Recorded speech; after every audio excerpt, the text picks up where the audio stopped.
Fantastic way to start this set, by the way, as we have Fractal here, and we got Hera playing as Mayans, TaToH playing as Byzantines. Byzantines have tons of options against Mayans here on this map, but Hera is going to utilize the fact that he gets that extra villager, and he's going to go for Loom early with Mayans. He's going to send a villager forward to lame right away. Now, he'll want to push these Zebra away before he shoots them because they're pretty close to the TC from TaToH. This Zebra is even edging closer to the TC. And he's going to push them away with the villain. He's going to snipe them down on the way over there, likely. Still pushing these Zebra. You can see him. Kind of pushing them away. Doesn't shoot them. He's going for the wood villagers right away. And he's going to try and block this lumber camp. Doesn't want to lose too much HP on the Eagle. And uh-oh. Welcome to the Thunderdome. Welcome to the Thunderdome, Hera. Does manage to take a villager and does have Loom on this Vil as he tries to wall in the scout and the villager from TaToH, but he's likely going to lose this villager. He's going to try and make his way back there, try and take as much HP off the scout from TaToH as he can. Scouting on this map doesn't matter as much because it always spawns the same way, so losing your Eagle here isn't as, you know, potentially harmful as it would be on another map, but still, you don't want to lose the Eagle and your first villager. That is not an ideal start. TaToH lost a villager as well, but Hera is down 2 units, and TaToH is only down 1, and Hera didn't manage to lame any of this stuff either. And now he's sending another villager across. It's not the end of the world for Hera. He's going to go out, and he's going to start chopping through on the wood line over here. And laming is an important part of this map, and it's part of the reason I like it, right? And players know what they're getting into, as Hera is going to shoot this, and he's going to push it towards the... TaToH is going to be fine with you killing this. You know that, right? TaToH is going to be 100% fine with Hera killing this. Even gets a little bit of chip damage on that villager from this TC, and Hera's going to kill the other Zebra. The rest of them are really close to the town center, though, and TaToH can gather from those. So it's not the worst thing in the world for the Spaniard. He's also starting to chop through here to try and get to the water. Hera just now going for the lumber camp. He's going to start chopping through.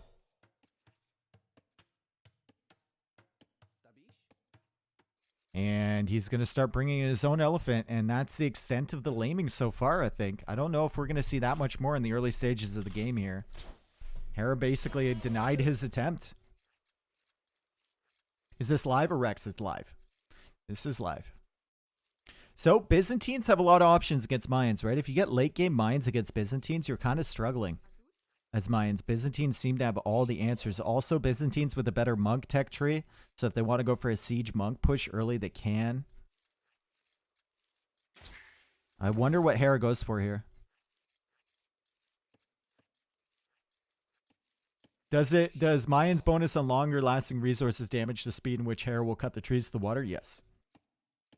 Not to a significant extent, though. Missed the draft. Is there somewhere I can find the link for it? Check Wikipedia, my man. Can villagers swim? No. You casting the final tomorrow? That's the plan. I might have a friend coming over. So if he does come over, then probably not. But right now the plan is to cast the final, yeah. I followed most of this tournament, so I kind of want to follow it through to the end. Co-cast? You want my buddy to co-cast? Oh, God. I would never have him on here to co-cast. Oh, my God. I would get canceled, bro. He wouldn't give a fuck. I would get canceled 100%. And TaToH's even pushing the Zebra from Hera back to his own base. That's going to be a long road. That is going to be a long road.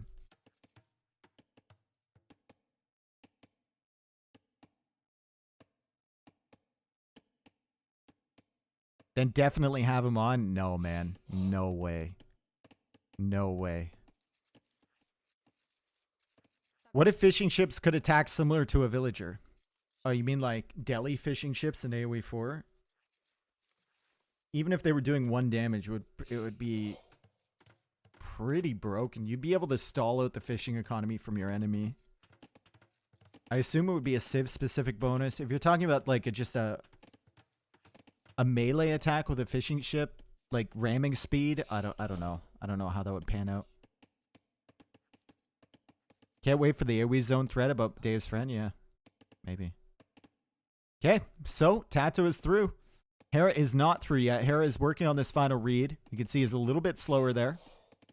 30 wood left on that read, and that's not enough time for TaToH to come over here and block him. TaToH is probably going to go for the dock block somewhere around here, maybe even a little bit further forward. Maybe right here would be a good dock block, and then you can gather these fishing, or the deep fish on this side. But it looks like he's going to go for one right there. And he's on the way to Feudal Age already. There should be a tech that can upgrade all your fishing ships to demolition ships. No. Chemical, thank you for the 10 gifted, dude. That's Chemical's monthly 10 gifted. To make sure that I can still tolerate his comments where he ats me with an obvious message.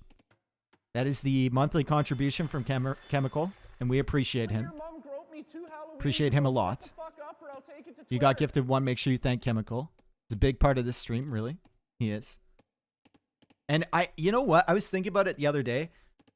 You have to, like, Chemical has been doing this shit for like a year. You have to respect the dedication. And you never see normal messages from Chemical either. It's always the same joke. It's like, it's one of those jokes that's not good unless you're consistent with it. And he is consistent and persistent. As Hera gets the Feudal Age, Hera with no military buildings whatsoever yet. He's just going to go for a dock. Going to go for a dock block of his own. And gets the eco upgrades. And that's it. So you went up for the eco upgrades? Are you going to try and go for a fire galley too? There's a dock block here. Can you say hello to my son? He is watching you for the first time. Hello, Chemical son. Hello. My favorite thing about Chemical is when I at him and say something, he still ats you in the response. I know, whenever he's in the chat, it's just a constant stream of red. Added messages on the side. Did TaToH beat Viper yesterday? Yes, he did. It was really impressive. If you didn't see that, you should go back and watch. Especially the Quebrada de Cafayat match. Really, really impressive. And Hera's going for many fishing ships. Really taking advantage of the fact that his water is safe over here as the fire galley comes over. Hera has a villager here to repair. Fire galley will start working away on the dock. It's going to be a while before that thing goes down. And Hera's still working on the full walls. Is he on stone? No, he's just on gold right now. Is this live or recorded? It's live. 11,000 viewers are watching this match on 15 streams. Let's go, boys and girls. Let's go. So much going on for AoE 2. Love to see it. There's a tower here from... Ooh. This is so interesting from TaToH. So he's going to get a tower here. He's going to go for another fire galley. He's going to be burning that dock. And the tower is going to prevent the villager from repairing behind here. Now, the galley could come over and range this tower. But I don't believe Hera can see that. Yeah, he can't. Still, Hera could just abandon this. And go for another dock behind. So... I mean, it's an interesting strat from TaToH for sure. But I don't know if it's a useful strategy. It'll be tough to redock with fire ships. You just go with another dock back here and bring the galleys back a little bit. It's just a 2 galley investment to protect Hera. It's a big investment onto the tower there for TaToH to get through. I think he's assuming he's going to surprise Hera completely. And the tower is going to be attacking the Vil. And Hera should simply move this villager back, move the galleys back, and make another dock here. Or he can just sit here with the galleys. No, he can't. He can't sit there with the galleys. Okay. Still going for more fish. That's 7 fishing ships now for Hera as he goes for a market.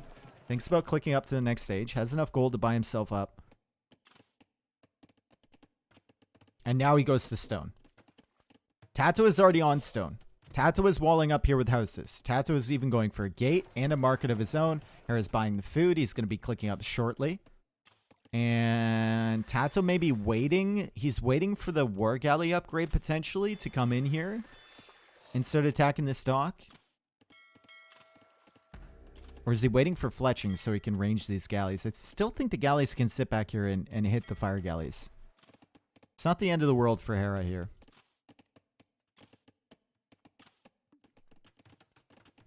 Can you explain how Mayan longer lasting resources work? Someone else can do it.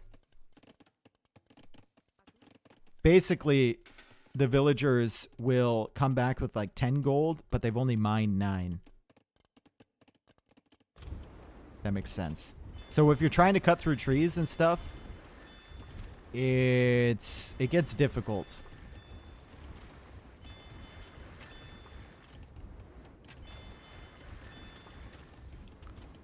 Fletching affects fire? No, fletching would affect the tower, giving it longer range.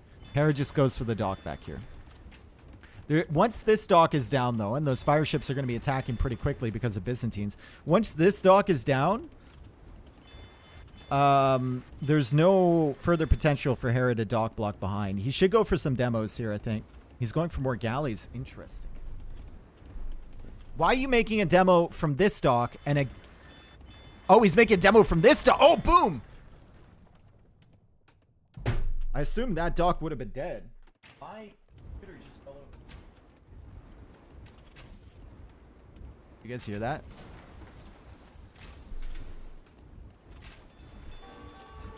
The demo was so big that my computer literally fell over.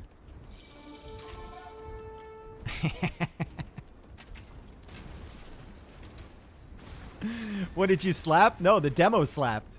All right, second tower from TaToH. What a strategy here. So he's making another tower so that he can deny the villagers repairing this dock here, but the galleys are still taking out the fire galleys here from TaToH. And Hera's going to be able to defend, and TaToH has invested a lot of stone into this.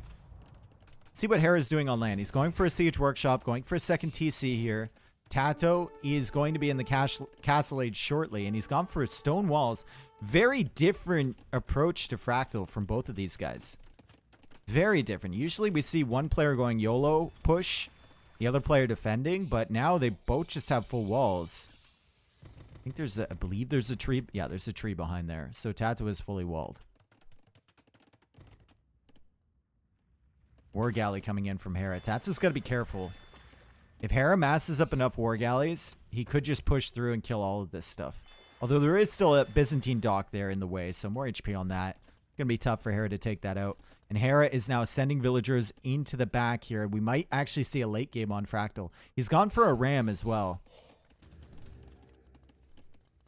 Maybe to take down these towers? Probably to take down the towers. They're being annoying.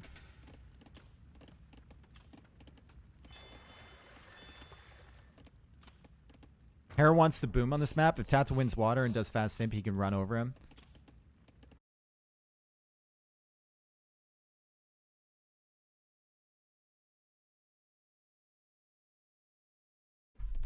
Refresh.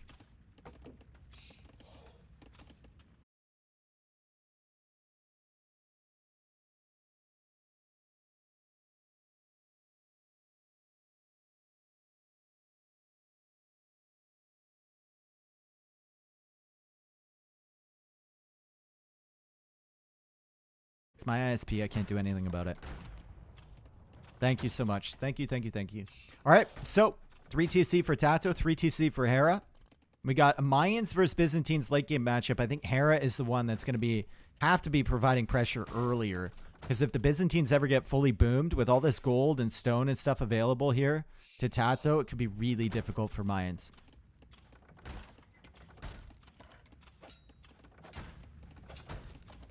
Scout is here. Starting scout is here for TaToH, taking out that ram, but the Eagles are coming over and the war galleys are here as well. And both these towers will be removed. TaToH now going for a mangonel because he saw that ram. And he's going to have a mangonel in defense behind the walls, and he's perfectly content with this going late game. Perfectly content with this going late game.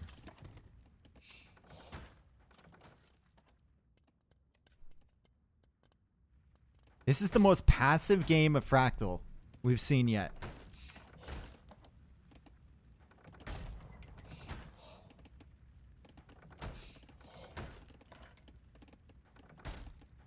Dude, the reason my computer fell over is because my headset cord is stuck on my chair. Give me 1 second. There's nothing going on. Don't worry about it. There's nothing going on. Give me 1 second. We're going to follow the mangonel while I fix this.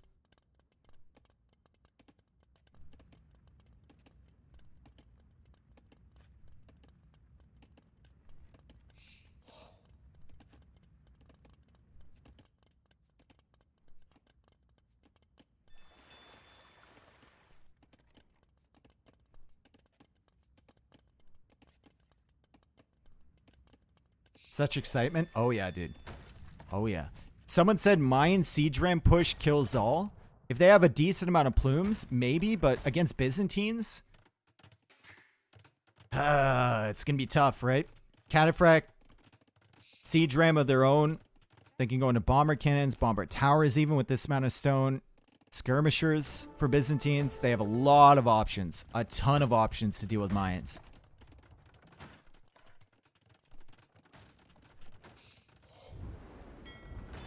Hera's pushing this way. War Galley's coming. War Galley is coming. And I think War Galley is going to be in on time before the stock goes down and the demos need to pop out. And that is... TaToH's got to be salivating looking at this. And he's going to have 2 demos here. Okay? TaToH... Hera has just set TaToH up for a highlight. And Hera kept asking himself the other day, why do I give players highlights with demos? Why am I always the one getting demoed? And look at what TaToH's done. He sent... Oh my god, that's so smart. So he sent the fire out first to block the pathing from Hera so that the demos would get full value. And now Hera's entire navy is basically dead. And there's more value here from this demo. Boom. Boom. And now he deletes the dock. And he's got more fire ships coming from behind. And Hera no longer has a dock block. Don't worry, though. He's got a plumed archer. This man is like, I'm coming. Look at my new do. Guys, look at my haircut. Guys, I'll be there in a second. Just hold up. Wait a second. Hold up. I'm coming. I'm almost there. Don't worry, No, no. I'm falling back. Follow me, boys. And Hera contests this. Goes for a dock. He's on the way to Imp, actually. Hera's on the way to Imp, and he's got 17 on stone, so he's definitely planning on a forward castle. He's got the plumed archer production over here. Mines against Byzantines, you definitely want to be going into plumes. You don't want to be going into eagles. Definitely into plumes. Maybe you can add some eagles later once you get all the plume technologies, but you want this big, big plumed archer mass. And if you get a castle here, you will cut off 2 golds and the stones, and Hera's going to be controlling all of this stuff over here, too.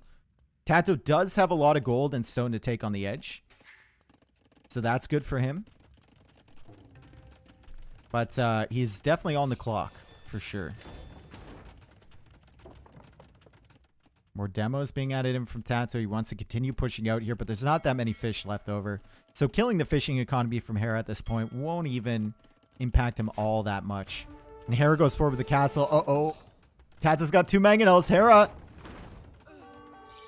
loses 2 vills, but he's got the eagles there, and he's got plumed arch. Oh, he had the eagles there. Oh my god, what an attack round from TaToH. And this castle needs to be abandoned, and TaToH can start working away on this foundation. He had the eagles. He doesn't have them anymore. What an attack round there. That's huge. It stalls out Hera's momentum so much. Hera's going to come in with the plumes. Got to be very careful. TaToH, nice attack round to foresee the split happening. Once Bracer's in, these Mangonels definitely need to back up. They're going to die once Bracer's in. But he's managed to stall out Hera by about a minute here. And that might be all he needs. Bracer is now in. Scorpion on the way now. And Hera just gets nice and close to all of these Mangonels. Kills the repair villager. Oh!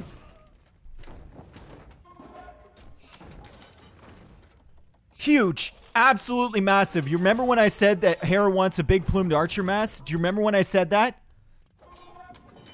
It still applies, and Hera no longer has the plumes. TaToH completely destroying Hera there. We did not expect that, and he didn't even lose a Mangonel to that attack round. The hero Mangonel, I believe, is dead. It died, but goddamn, TaToH just stalled out all the momentum from Hera, and you can see his attack rounding here, so if Hera tries to build that castle, the villagers will be damaged, and he's still doing damage to the foundation.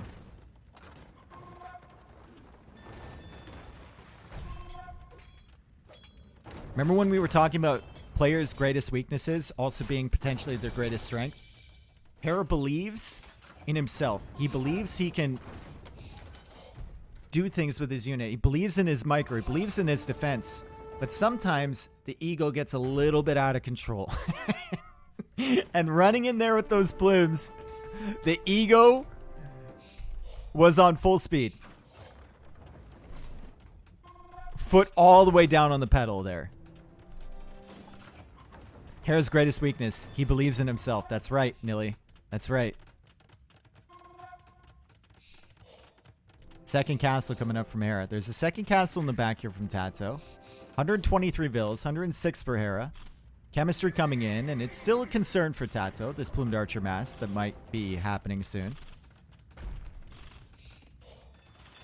But if Hera wants to push with Trebs, TaToH has the ability to make bombard cannons, and he's got double siege workshop here.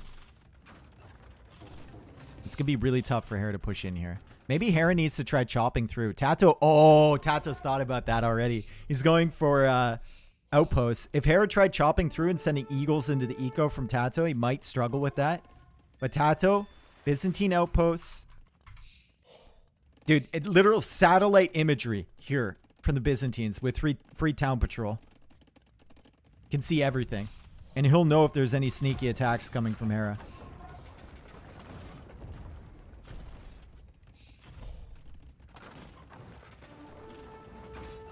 Is that cannon galleon for TaToH? No. That's bombard cannons. Treb's now attacking. Like I said, bombard cannons are potential here for TaToH.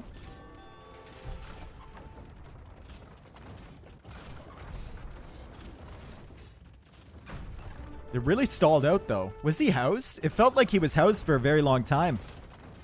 Felt like he was housed for a very long time there, and the bomber cannons are still not on the field, which means the 4 Treb stack is going to be getting some valuable damage. Hera decides to attack the Treb first. Now he's going to go for the castle. Bomber cannons are just way too late here, though. TaToH needed those about a minute ago. Could have stalled out a lot of this pressure. He still does have a Byzantine castle, though. It's going to tank a lot of extra damage. Eagle now on the way from Hera. He's starting to make that switch. He's got only 15 plumes, which isn't fantastic. He's going to come in here with the plumed archers to try and snipe down these bombard cannons. The skirmishers are already here from TaToH, though, and that's 1 trebuchet down from Hera. Will he be able to take out this castle in time? Attacking these Trebs. They're both weak. The bomber cannons coming in again. The mangonel from Hera is trying to get value, but the Trebs will go down. And TaToH managing to save the castle. And now we're getting into dangerous territory here for Hera as he loses all of this momentum. Still hasn't fully teched into eagles. He has the resources to go for El Dorado, to maybe think about going for Elite Eagle as well. But by that point, TaToH will have already switched in the cataphracts, which he's making right now to deal with the inevitable Eagle transition. And I think Byzantines is just a really tough civ to push with Mayans. Really tough civ to push, especially when you've let them boom up. There's El Dorado right there, but is it going to make a difference once we have enough cataphracts? Second armor upgrade for the cataphracts coming in. Now the plumes need to snipe down the cataphracts while the eagles work on the skirmishers. So it is possible for Hera with this composition. It's just going to be very difficult. Very micro-intensive. TaToH has to be careful with his bomber cannons, though. TaToH still has plenty of gold to take at the back. Treb's trying to hit the bomber cannons. Oh! Can it hit one? I believe. Bop! Headshot. But the Treb dies too. And once TaToH clears this area, he'll have more gold access there too. As the plumes come in for the bombard cannons, they're going to get them all. They're going to get them all. There's still a Treb attacking the castle, though, and Hera's got to invest stone into repairing that. And he lost... Oh, my God, he just lost all his plumes. That's his answer to the cataphracts. The eagles are not an answer here. The plumes are the answer. And Hera just lost his plume mass for probably the 3rd time.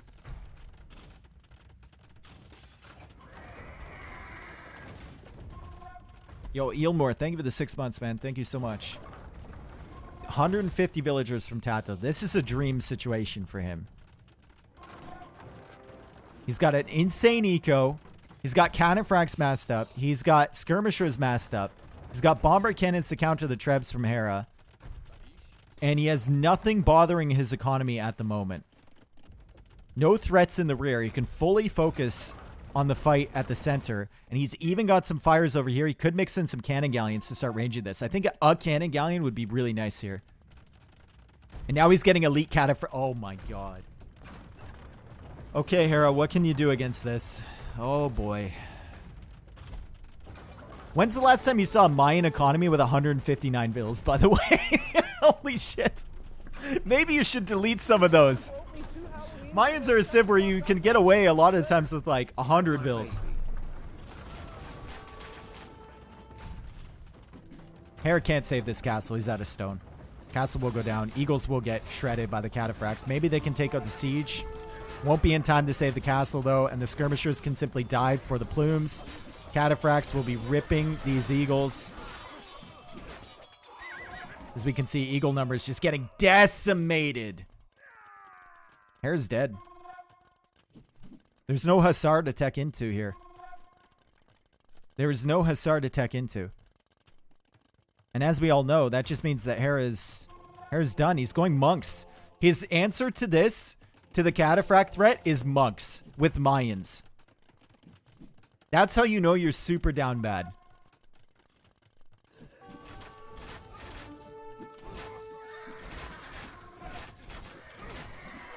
TaToH now has access to all the gold and the stones at the front. Neither player has taken relics yet. They don't need to. They got plenty of gold income for the time being. I mean, Hera casually with 66 villagers on gold. So, like, look at this. Oh, my goodness. 66 vills on gold with Mayans, bro. Is this live? Yes, this is live, but Hera is dead. Cannon Galleon would be super nice on the water, like I said. Trample damage coming in. Logistica coming in for TaToH. He's going to lose some more bombard cannons. He's mixing in hand cannons now. I don't think the hand cannons are necessary here. I think the cataphracts can do everything that the hand cannons are doing. And he's still taking out plumes, and he's still trying to range this castle. Hera's done a good job sniping the siege. Getting Sanctity now. 54 on gold still. Hoarding is coming in. Ooh, that's going to be a strong castle. That's going to be a chonker there. One cannon galleon, bro. Just one. It'd be so annoying. If he goes for a cannon galleon, you force Hera into bringing his plumes back, I think, to defend that. Actually, no, because Hera has monks now. He could convert it. Never mind. Maybe not such a good idea anymore. Castle Foundation coming down here from TaToH. 22 elite cataphracts, though, with Logistica. We're going to select all the eagles and watch this engagement. Watch the HP on the eagles. Yikes. He can't engage. He has to run away at all times. Dude, TaToH is shredding. Absolutely shredding as Hera tries to go in for the trebs once again. He's going to lose his own treb. He's not even going to get this one. He's going to get one in front, and a second castle is up from TaToH, and TaToH is splitting Hera's base right down the middle, and Hera calls the GG. That forward castle being delayed from Hera. You saw the treb push with 4. You saw the potential there. If he manages to kill this castle, maybe he can run in with the eagles and the plumes and wipe up the bomber cannons from TaToH. But TaToH delaying that castle going down with the double mangonel and then killing the plumes was such a big deal. It delayed Hera by 2 or 3 minutes. And Hera's win condition, if both players are booming up Byzantines against Mayans, is killing the Byzantines early before they can get into this. And the KD just tells you the story. The army composition isn't comparable at all. 194 against 98 KD.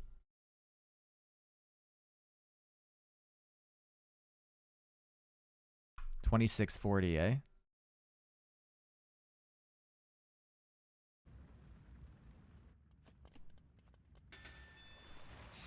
Okay. That's the boom. Okay. And we jump ahead. The Eagle attack round. Massive. Eagle attack round here was honestly almost probably as important as the Plume attack round. And then the Plumes run in. Hera feeling cocky. Hera thinking there's no way. There's no way. There's no way. Bro, why am I giving players highlights, bro? Big moments there for TaToH. Big moments.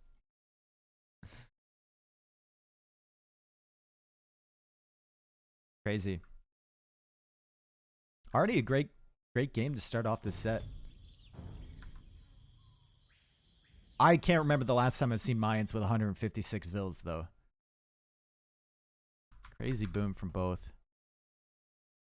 Okay, so we wait for the next game.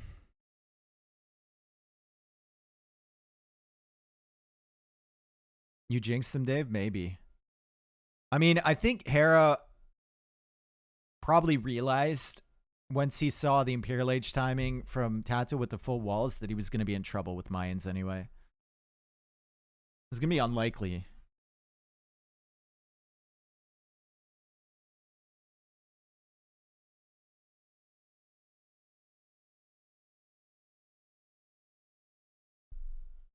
TaToH played like a beast. He played towards his win conditions, man. Definitely played towards his win conditions. That's something TaToH's really good at doing. He's a planner, dude. He's a planner. He's a strategist.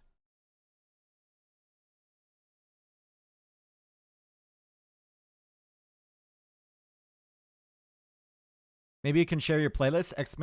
Playlist. There's a lot of genres on there, my friend. Be careful. So many viewers? Yeah, man. Welcome, everyone. A lot of first-time chatters here. Welcome, welcome, welcome. Thank you for the follows. Thank you for all the support today. It's crazy amount of support. I must have 1,900 subs. You know how ridiculous that is? That's crazy.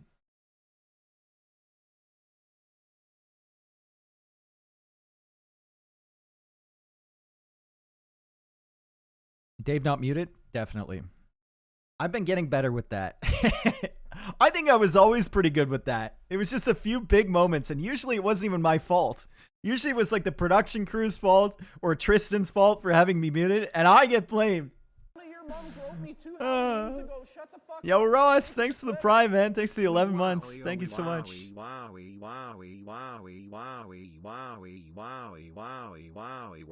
What? I was vibing to that. Why'd you stop? Dave AoE sucks. Thanks, Sean. Thanks, man. That was silly and made me laugh, I know. We're all kind of dumb here. That's good, though. If dumb things make you laugh, that means your inner child is still alive. They might be in a cage trying to get out, but they're still there. And that's not a bad thing. Okay, TaToH up 1-0 here. And this is the second map, and we've got Quebrada de Cafayat. And it's a little bit of a weird generation for this map, with the golds actually being directly behind their TC. Usually the TC is like positioned here, so the golds are on the side. So a bit of a strange generation here. But on this map, you have 3 boars, I believe, right? 1, 2, 3. You also have plenty of ostrich to push in. You've got these berries around your TC, which means there's plenty of food. Usually results in walling and going up to Castle Age at a decent time. However, TaToH, when he played against Viper was playing as the Mayans. He played Huns as well, and he went forward and basically walled Viper off of one corner and then got towers on the gold in the middle. Now, this map generation doesn't lend itself towards that type of strategy because Hera is going to have this safe gold at the back. And it's kind of hard for TaToH to wall Hera off of this, both the stones on the sides. This one is Hera's home map. I'm not sure how the home map situation works. I think it is. I'm not 100% on how it works. Restart? What do you want to restart for? Also, all of these Italian pines around here have 400 wood each. You can see these 42 trees with 16.8k wood. So players oftentimes wall themselves into a little tiny area at first, especially if they're experiencing pressure from their opponent. And they're just going to take these 400 wood trees. They can take these forever. Italian pine's got a lot of wood. Yo, Sumitra, thank you for the gifted sub, man. Thank you so much. Welcome. Is this the map Vivi went full scouts against Hera? I don't know. I've seen full scouts a lot of the time. I can't remember that specific game. I know TaToH went for a lot of scouts against Viper with the tower follow-up. And it was a fantastic push from TaToH and honestly a fantastic defense from Viper in that game too. I think that's low tide. Well, low tide we see full scouts a lot, but in this map we've seen full scouts quite a bit too.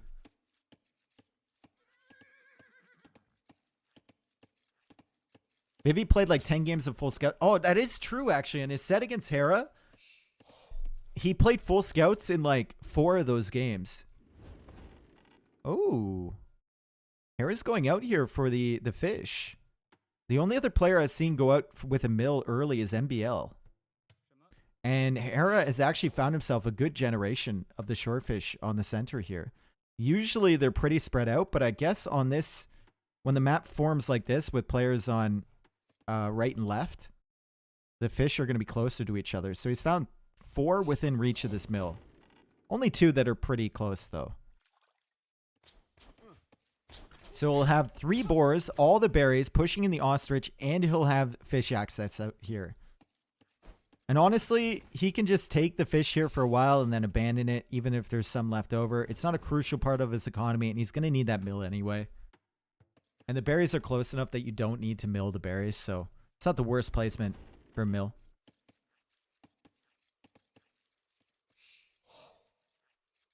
Don't let Wally get away with that. Thank you. Wally, you're really trying to get away with a pog planting pyramid when there's 2,700 viewers. That is absolutely degenerational. Honestly. Someone type Wally with the Omega lol as his O, please. Thank you. There it is. Thank you, Zipla.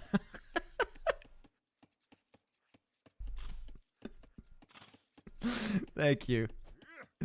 Absolutely degenerational. Okay, Loom coming in for TaToH. He's going to go up 20 population, and he will likely go into scouts here. As Huns, I wonder if he comes forward, though. I wonder if he comes forward again. Got off half of it? He did. He did. Hera's coming out with more villagers to the mill here. Interesting. Does he want to go for production buildings out here?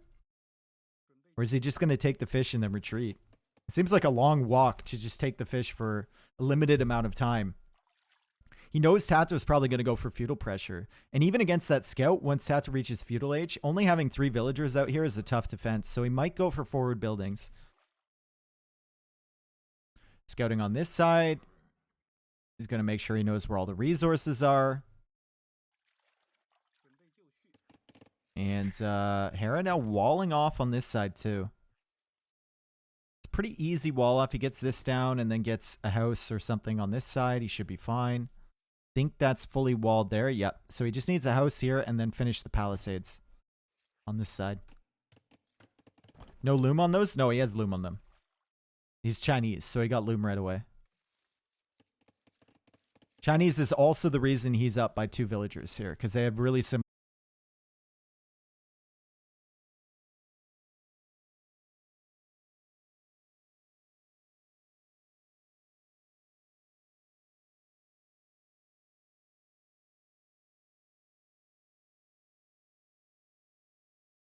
Table of his own, and he's still just out here fishing. He's pretty confident. I wonder if he's going to time it based on the feudal uptime from TaToH. He's predicting TaToH's going to go scouts. Sorry, guys. Like I said, mini F. Just refresh if that happens. Thank you. He's going to time the villager pull for when TaToH scouts will likely be on the field, and he sees the stable, so he confirms the strategy from TaToH. And I thought the internet in Germany is bad. It just, dude, it cuts out, literally cuts out for 1 second. It's so annoying. It's so annoying. But I've talked about that enough, I guess. He's gonna leave the villagers here. Interesting. Also walling up at home. He hasn't even pulled them to participate in the fights yet. Just gonna fight with his own spearmen, with his own scouts. He finally pulls the vill and snipes the scout from TaToH. And the villagers just continue fishing like there's nothing happening. Like there's absolutely nothing else happening around them. And now he pulls them away. Has gotten a decent amount of food income from that. 175 from that shorefish. Only 69. Nice. Left on that shorefish. And the villagers get away.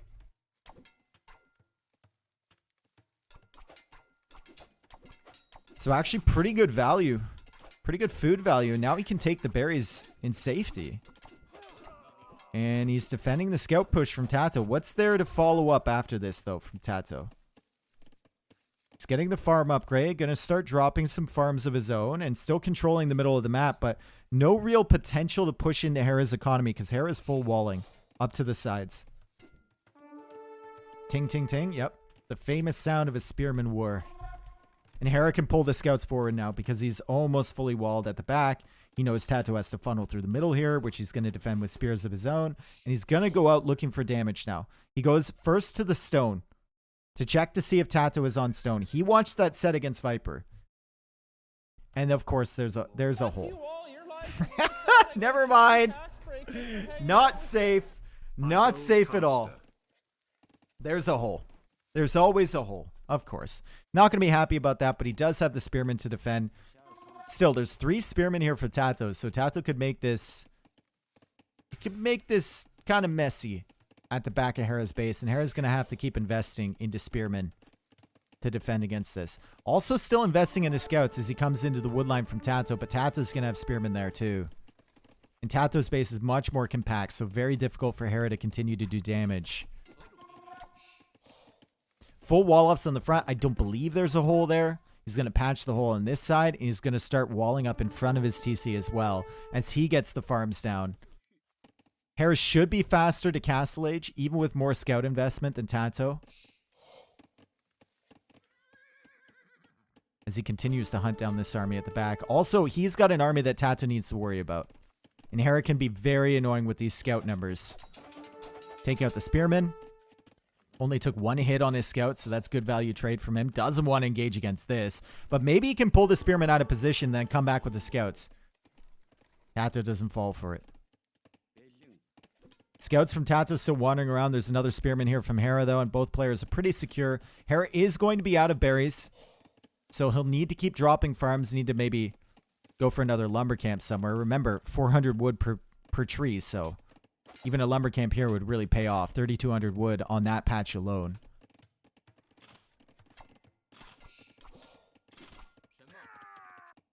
And the little walls coming around here for TaToH. Hera, a lot more food in the bank, but TaToH's farming eco is looking pretty good. He's got 13 farms with horse collar. Still has some berries available. And he's not really making any more military, so that food count is going to skyrocket here. 22 on food. Versus 12 for Hera. And he goes for bloodlines, really? So he's going to continue with the pressure here with the scouts, even with those spearman numbers from Hera. If Hera simply walls in front here, the bloodlines tech will be rendered not useless because he can use it later, but in the feudal age, it's not going to give him all that much value. Even a house here from Hera would deny any of this. And armor coming in for the scouts too. Wow. Wow, TaToH thinks he can still do considerable damage with these. Hera, just wall in front, man. Just wall in front. There we go. There's an archer range. Hera's about to click up. There might be a window here for TaToH. If he manages to get inside, there might be a window. Hera needs to send a villager out here ASAP. And the villager is coming. And TaToH is now going forward with the towers. But look at this. Hera's got the scouts behind. So can TaToH get this placement? That's the question. Hera's got a spearman here, which is going to help in this engagement. But TaToH has bloodlines and he has the armor. Hera only with bloodlines. Also, TaToH has forging. As Hera goes for double archer range. 3, 2, 1, bop. Clicks up. Never mind. Missing the building. 3, 2, 1, bop. Clicks up. And the spearmen are now being brought into the fight here from Hera. He'll see the villagers coming across. He knows what TaToH's plan is. He doesn't have enough stone for another tower. He's got a tower going down here. But TaToH's tower is not within range of that. Hera does not have enough stone to go for a second one. This is a similar strategy to what TaToH went for against Viper. Trying to cut off the middle. think the map layout doesn't lend itself towards this strategy as much as it did for the one against Viper. TaToH gets the tower up. It's going to cut off 1, 2, potentially 3 farms. Also going to prevent Hera from keeping his archers behind the walls here. And Hera engages against the scouts there. He's going to save some of his own population. TaToH with the advantage here in this fight. However, he's not up to Castle Age and Hera is. And TaToH is now going for another tower. That one doesn't range all that much. Just a couple farms at the front. Hera's still with a decent amount of food in the bank. So he's fine being denied off those farms. Still has a decent amount of wood in the bank. And he's going to go for a market even at the back. Maybe even to buy himself some stone. He should be fine, though. He should be fine. TaToH is really investing into feudal. And Hera can even... Oh, my God. Hera can range this tower with his watchtower. And he's got archers in there, so he's not even idling villagers. Castle Age is going to be in. Castle Age is going to be in. Crossbow, Bodkin coming in from him. Knight coming out from Hera. Goes for another lumber camp on a safer wood line back there. Tons of wood to take from those trees, and Hera is distracting all of the scouts from TaToH with his scouts that were moving forward, so it's going to be really difficult for TaToH to push in. He might end up delaying Hera long enough for him to get to Castle Age. I think he's going to stop scout production now and maybe start building up food and gold to go up to Castle. But Hera's still going to be ahead on eco, I believe, by the time TaToH gets there. Hera baiting the spearman back into the tower. Oh, that spearman's or that knight's on 1 HP.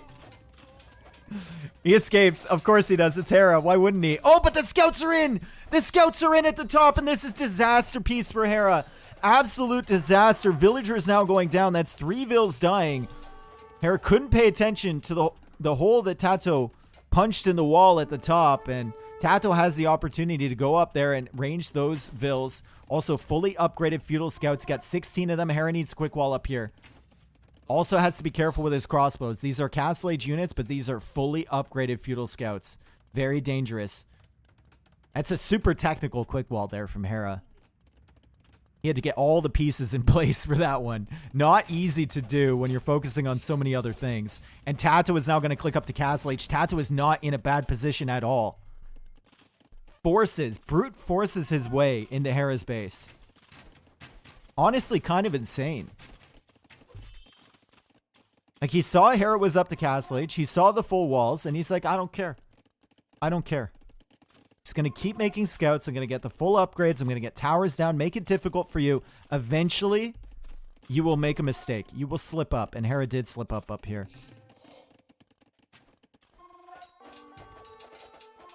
And, oh, no, the scouts are in, but at least they can only get 2 villagers. At least they can only get 2 villagers over there. Crossbow numbers are being built up from Hera. But we saw the same thing with Viper, right? We were saying, like, Viper's building up his archer mass. He's going to have a lot of crossbows. It's going to be trouble for TaToH eventually. And TaToH just kept the pressure up. He's still adding scouts. He's still... Oh, and he's in! He's in! Oh, my God, TaToH!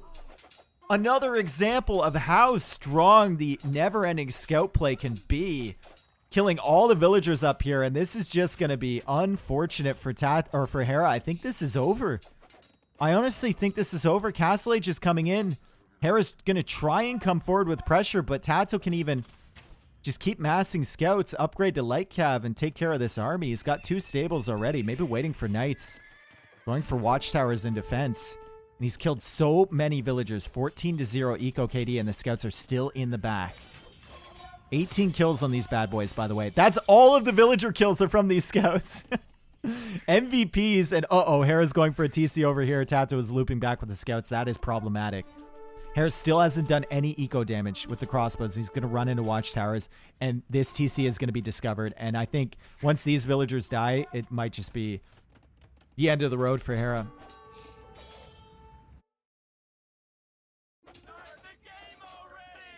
Hera maybe pausing. Maybe was that like a mental refresh pause as he gets denied off this TC?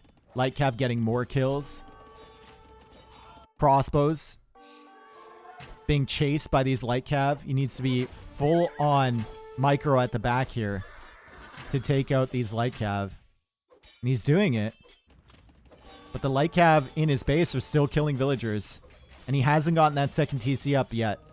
Villager count is 33 to 54. Army count is 20 to 14. Hera's now selling wood for gold. And Hera calls the GG. And that is just a dominant performance from TaToH. Feels like he's got the strat on this map, guys. It feels like he's just got the strat. Scouts with towers. Keep making the scouts. Stay in feudal age. Screw it. Go up to castle age when you're floating enough res to do so. That is amazing, honestly. Really, really cool. Really, really cool. And Hera's probably the best defender in the game, too. The fact that those scouts got up there, it probably had to do with these little rock formations. He didn't think there was a hole. Scouts got in, and that was just, as soon as they got in, it was just, you couldn't stop it. They were always going to find villager kills.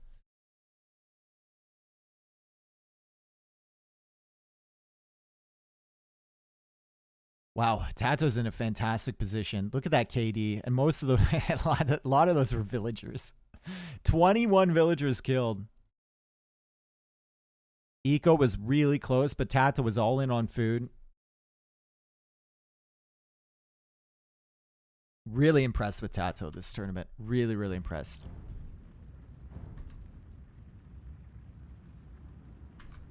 That strat beat Viper, and that strat beat Hera. It's clearly a good strat. It's like, I think it's been through the trial, right? And it's come out on top.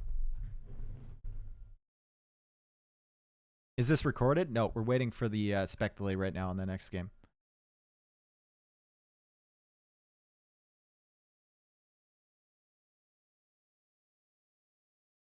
And TaToH, steady as she goes, my friend. Just keep doing what you're doing. Hera, need a performance here. You need a win here, my dude.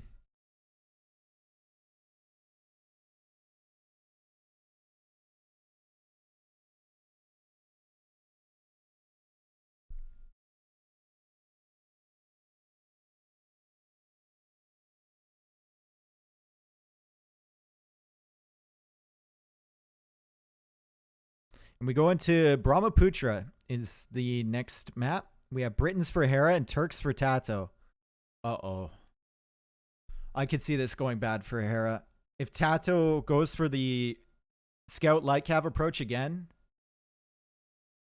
and Hera's trying to wall and TaToH gets in, that's what I think anyway. I don't know. We'll see what TaToH has in store.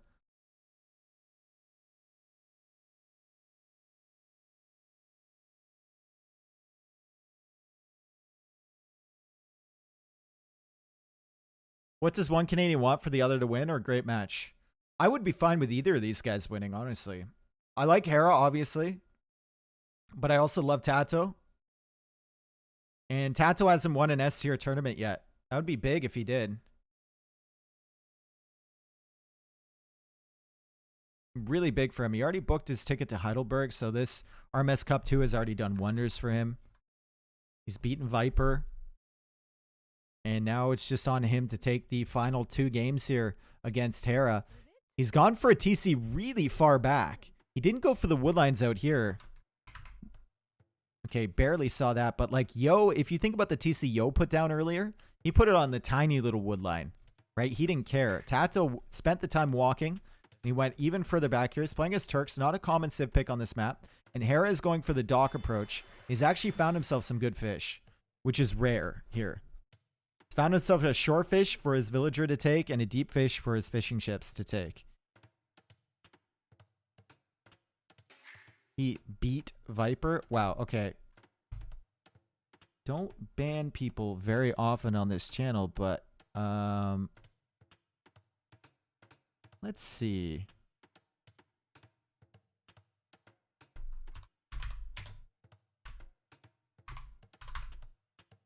There was no ban button, but I can just do it manually. See you later, punk. You join a list of like 10 people that are banned on this channel. Thank you. Bye. Don't come back. All right. TC from Hera on the wood line. He's gone for the dock approach. TaToH's TC should be up a little bit earlier, and it is, which means TaToH would be slightly ahead in villager count. Hera's going to be ahead in fishing ships, though. And Hera's gone for Britons, and I think the fact that they're so far away from each other... I think the fact that they're so far away from each other is going to benefit the Britons here.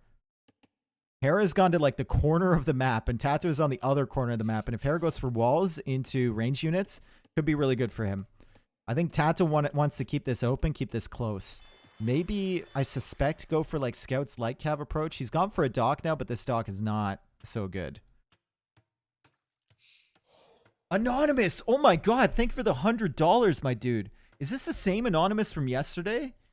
Oh my goodness, thank you so much. That's 2 straight $100 donations 2 days in a row from Anonymous. Thank you so much, man. People have been so generous lately. It's honestly crazy. So many new people here, so many generous people here, donators, sub-gifters. Crazy to think about, honestly. It's actually nuts. Wow. Why does TaToH have 1 Vil lead? Well, he doesn't anymore because he got Loom, but because he got the TC up faster. He used all 3 of his villagers to build the TC. Hera built the dock with 1 Vil and the TC with 2. So that's why Hera's ahead on fishing ship. Or he was anyway. TaToH's got one on the water now, but that's why he was ahead in overall population, but behind a villager count. Are there any pro players that you haven't met in person? I haven't met Vivi in person. I would love to. I haven't met ACCM. I would really love to meet ACCM backed. Any of the Vietnamese guys I haven't met. Any of the Chinese guys I haven't met.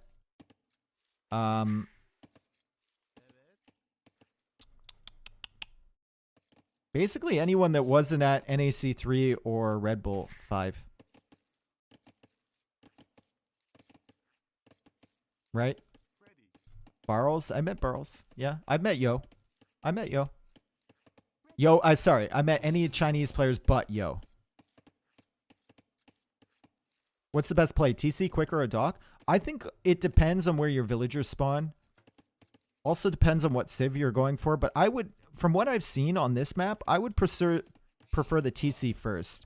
Because the dock, getting the fishing ship out early is good. But the fish is usually so bad. Like in Hera's case, it's fine. Because it's so close to the dock. The fish is usually so bad on this map that getting it out earlier doesn't even really give you that much of a benefit. Are Turks good here? We're about to see. I haven't seen them at all, I don't think, on this map. Can you show TaToH scouting? Sure, dude. It's decent. He's looking for elephants right now. He's looking for elephants. TaToH doing the same thing, scouting with the water buffalo. And he's brought in 2 elephants so far. He sees another one back here. He'll probably go for that. If he can. And is there another elephant for TaToH to take? Sees that one.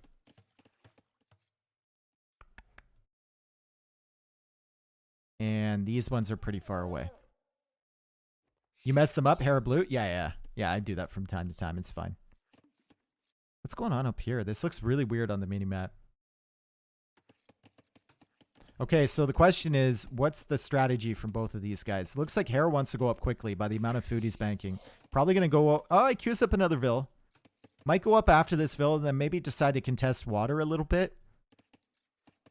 We saw Valessa go for the full wall fast castle approach. It didn't work at all against Yo. TaToH is still adding villagers. Now going for a mill. And Hera's up.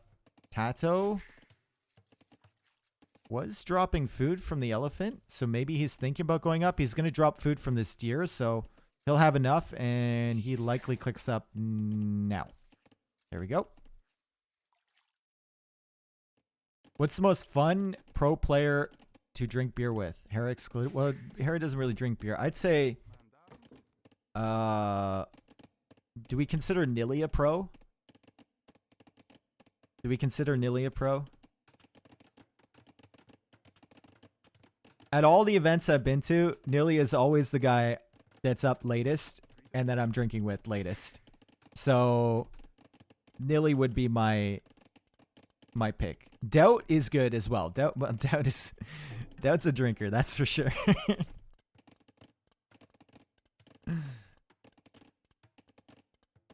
Nilly is fantastic. Just needs to work on unit control, eco balance, scouting, build orders, drafting, unit comps, map awareness, sim matchups, booming late game raids, and winning of games.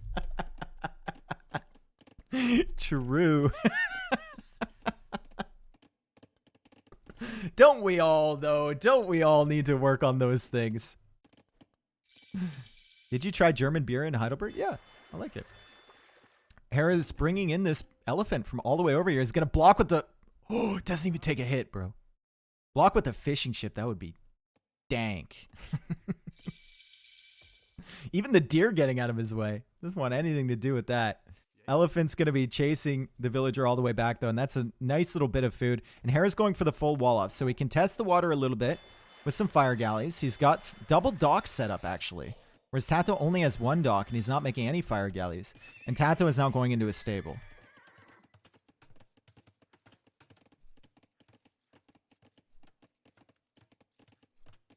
Emote only mode, guys. You're being punished by Exocep. Do you see? Do you see what happens? Exocep needs to lay down the law. Do you see? If you're wondering what these walls were for, it was likely the elephant that TaToH pulled in. So he probably used the walls to make it bump and not hit his villager. As TaToH now sends Vils across. Interesting. He's going to lose his fish, but like I said, there's not too much fish on this map. So Hera won't get too big of an advantage from that. And he will have villagers over on the other side of the map. Going for a wall off here, stone wall off, and he's going into scouts. Turks get the light cav upgrade for free, so that transitions well for him into the next stage. And Hera is still not ready to click up to Castle Age yet, even with this extra elephant. He's going to go for the archer range, and I don't mind this approach. The Valessa approach, where he just went full walls into Castle Age, didn't work at all. This approach, where you contest the water a little bit, get some military pressure, and then archer range up relatively quickly, might work a lot better.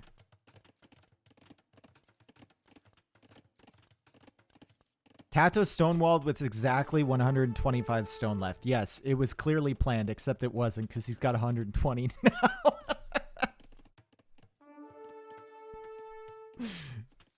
So, yeah, TaToH clearly big braining it here, folks. Wants exactly enough for a tower.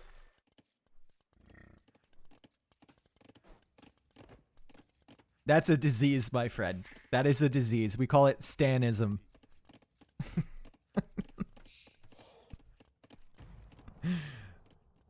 It was just coincidence.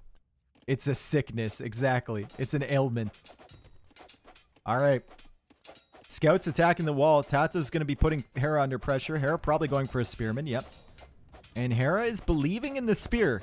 He's believing in the spear, but will the scouts be in on time? No, they won't. Spear is going to be out. The scouts are going to have to run away. Might actually get some hits here against the scouts.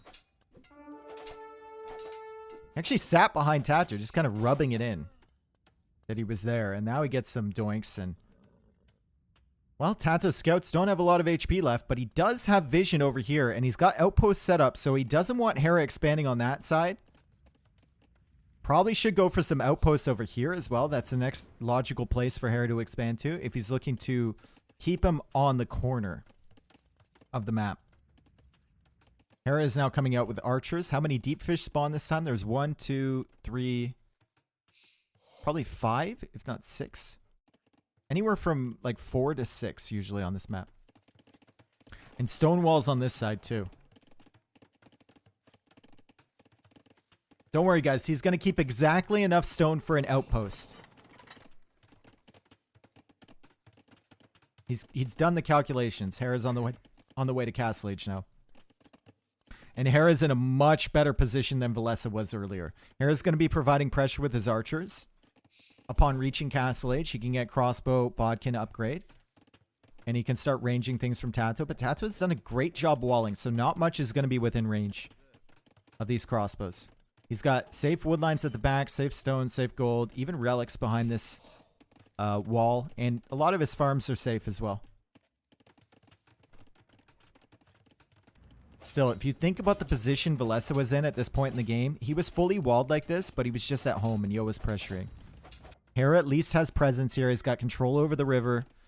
Can see what TaToH's up to. He doesn't know about this stuff, which is likely going to be important later on in the game. For the time being, he's feeling pretty comfortable.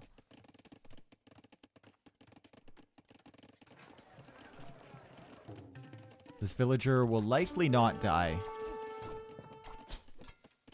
2 farms are going to be cut off, especially once Hera gets the crossbow upgrade. So that's something, at least for him. I think he'll go into extra TCs, though. I foresee 2 extra TCs from Hera right away. And just keep adding in the crossbows slowly from the 1 range. Doesn't know about this stuff. TaToH sent those over so early. And they're definitely going to be a factor. Hera has no vision over here. None. Hera gets the Castle Age. And does he go for the extra TCs? Yep. 1, 2. Crossbow Bodkin coming in now. Tons of wood still in the bank. So he gets heavy plow. Might even go for a market or just pull vills off wood and use that all up eventually. And Castle Age coming in for TaToH. Now TaToH has queued up a couple extra scouts. He gets light cav immediately. Doesn't have the armor, doesn't have bloodlines yet. So it's going to be difficult for him to get good value out of this, especially when Hera combines the other crossbows in here. He's going to need some upgrades before he can really engage. But he goes for a TC at the top instead with these 2 villagers. And Hera still has no vision on that whatsoever. TC at the bottom here, so 3 TC boom for both. And now we have to start thinking about late game compositions. I feel like if the game is wide open, the Turks are favored. But if Hera gets a huge mass of Britain Arbalist or longbows, maybe some keeps to place along the water with Warwolf Trebs, I think even the Turks are going to struggle against that. Turks do have answers, though. Gunpowder units are very good. They have bomber towers if you get late enough. They have siege rams, which the Britons can struggle with. Hussar, obviously very good, but we'll see.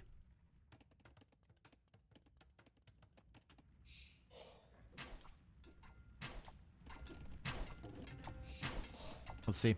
3,000 viewers. Thank you, guys. Wow, thanks for being here.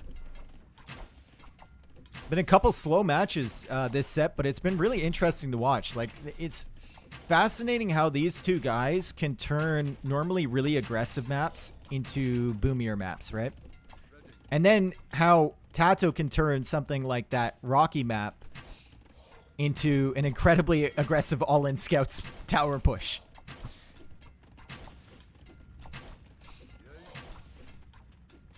Like Fractal. We had never really seen that map go super late game with 150 villagers for each, but we saw it in this set.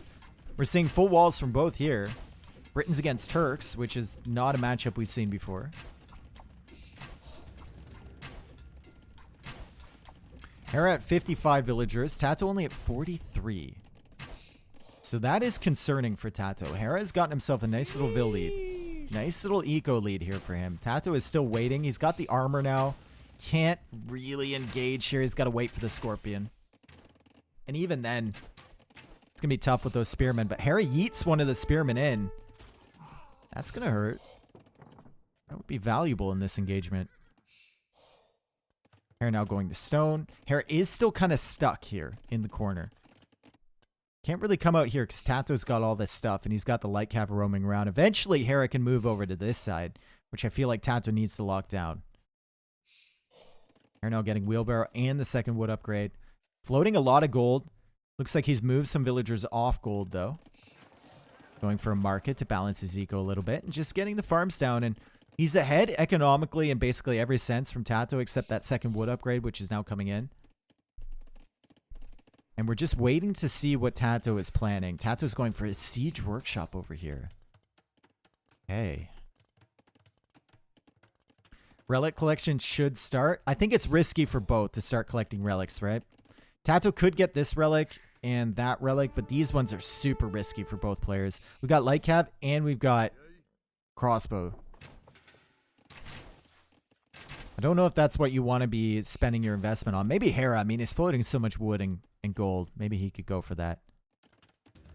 Mangonel from TaToH. Hera is on stone, so he will have enough for a castle soon. I don't know if it's going to be soon enough. He's thinking about going up to Imperial Age, too. And TaToH has double crossbows, so we can start pushing this away. TaToH now getting that +2. Okay, with +2, with 2 Scorpions, with Bloodlines in, the Light Cav can engage against these crossbow. Hera imp first and dominates? Well, depends on whether he has army, right? Is he going to have army when he hits imp? He's going to notice this Mangonel over here, and that'll tell him that there's... That'll tell him for sure that there's a forward base. He knows about it now, and that's why he's pulling his crossbows back. Because he didn't see a siege workshop over here from TaToH. Well, maybe he did, but it's basically impossible for TaToH to get that Mangonel all the way over without Hera seeing it. Should be queuing more crossbows with that res.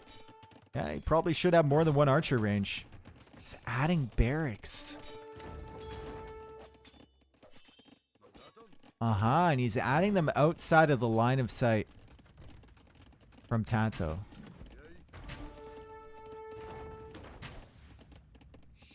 Is he open Halb here in imp? Answering the question, he is going to open Halb. Will he be able to survive here? He's got to get the crossbows inside, I think. Maybe even delete the house to get the crossbows inside. He's going for stone walls behind. Knows he needs to prevent these light cav from getting in. There's no holes here, even though it looks like there's holes. The houses are big bone. They take up a lot of space, okay?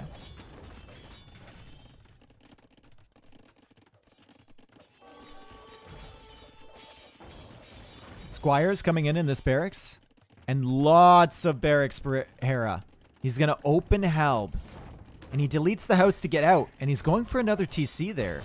TaToH is all investing a lot onto this push. We got a Ram. We've got a Mangonel. We've got a Scorpion. We've got so many light cav.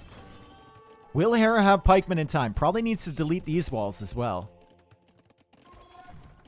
Needs to run with these villagers, but the pikemen will be here. There's not enough Scorpions to stop these pikemen once Hera really starts rolling with the production. He's got 4 barracks producing 8 pikemen right now. TaToH shouldn't be able to do a lot of damage with these light cav. Maybe he can kill a Mangonel, but he's going to see the pikemen now. And he's going to know that Hera will be able to defend on this side. Hera not enough for a castle either. He's going to reach Imperial Age in 10 seconds. Ballistics on the way as well. University will survive for Ballistics to come in. And almost has enough for a castle. Oh my god, TaToH, really? Okay, maybe that's not the best idea, right? Might not be the best idea in the world, but he doesn't know that. He's gonna know now. Dude, this is such an annoying place to push for Hera. Oh! Those pikemen have to push through the choke points of his own buildings up a hill against 2 Mangonels. That is rough. And now the light cav are coming over and Hera needs to abandon this position. Hera has enough for a castle. TaToH's going for a castle over here. Hera needs the pikemen over on the left side. He also needs them at the top, but he's going to wipe up the siege from TaToH, I think. He should. Anyway. He's going to go for a castle over here. Some walls. Hera? Nope. He has pikemen, maybe. Not doing his job, but does have pikemen, so he could get this castle up eventually. And it looks like he's wiped up everything over here.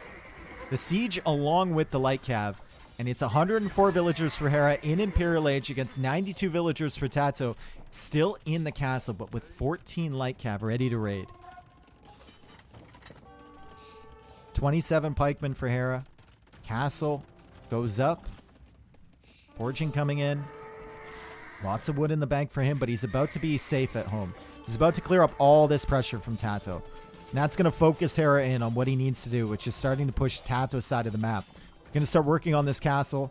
This forward base will really distract Hera from pushing TaToH's home base, which is going to keep him safe in a way, but there is a lot of eco up here that TaToH can lose.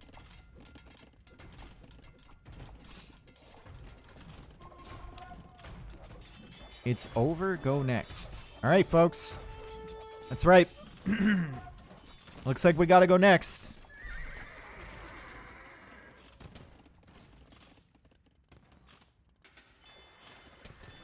Trebs. No way for TaToH to fight this right now. No way for TaToH to fight the Trebs. He's added in some Janissaries. He's now making a switch into Cav Archers. He's enough stone for another castle, which should be at home. And Hera's, just like I thought, Hera's going to move his way over to TaToH's side of the map. Instead of hard focusing on getting the resources over here, he's going to go steal the resources on TaToH's side of the river. Hera's now buying stone. Maybe wants a castle over here somewhere. No, he wants a second castle over here. Interesting. Okay. And he's getting the Halberdier technology. TaToH will lose that castle. It's bought him a couple minutes, but it's definitely going to go down. And where does his next castle go? University. Archer ranges are back here. That's where the Cav Archers are being added in. And his next castle goes under the water, and he's teching into War Galley. So he wants some naval pressure to prevent Hera from taking full map control. It's going to be really tough, though. Hera already has Halberdier, so if he misclicks with his units...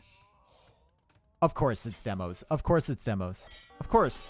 Why wouldn't it be?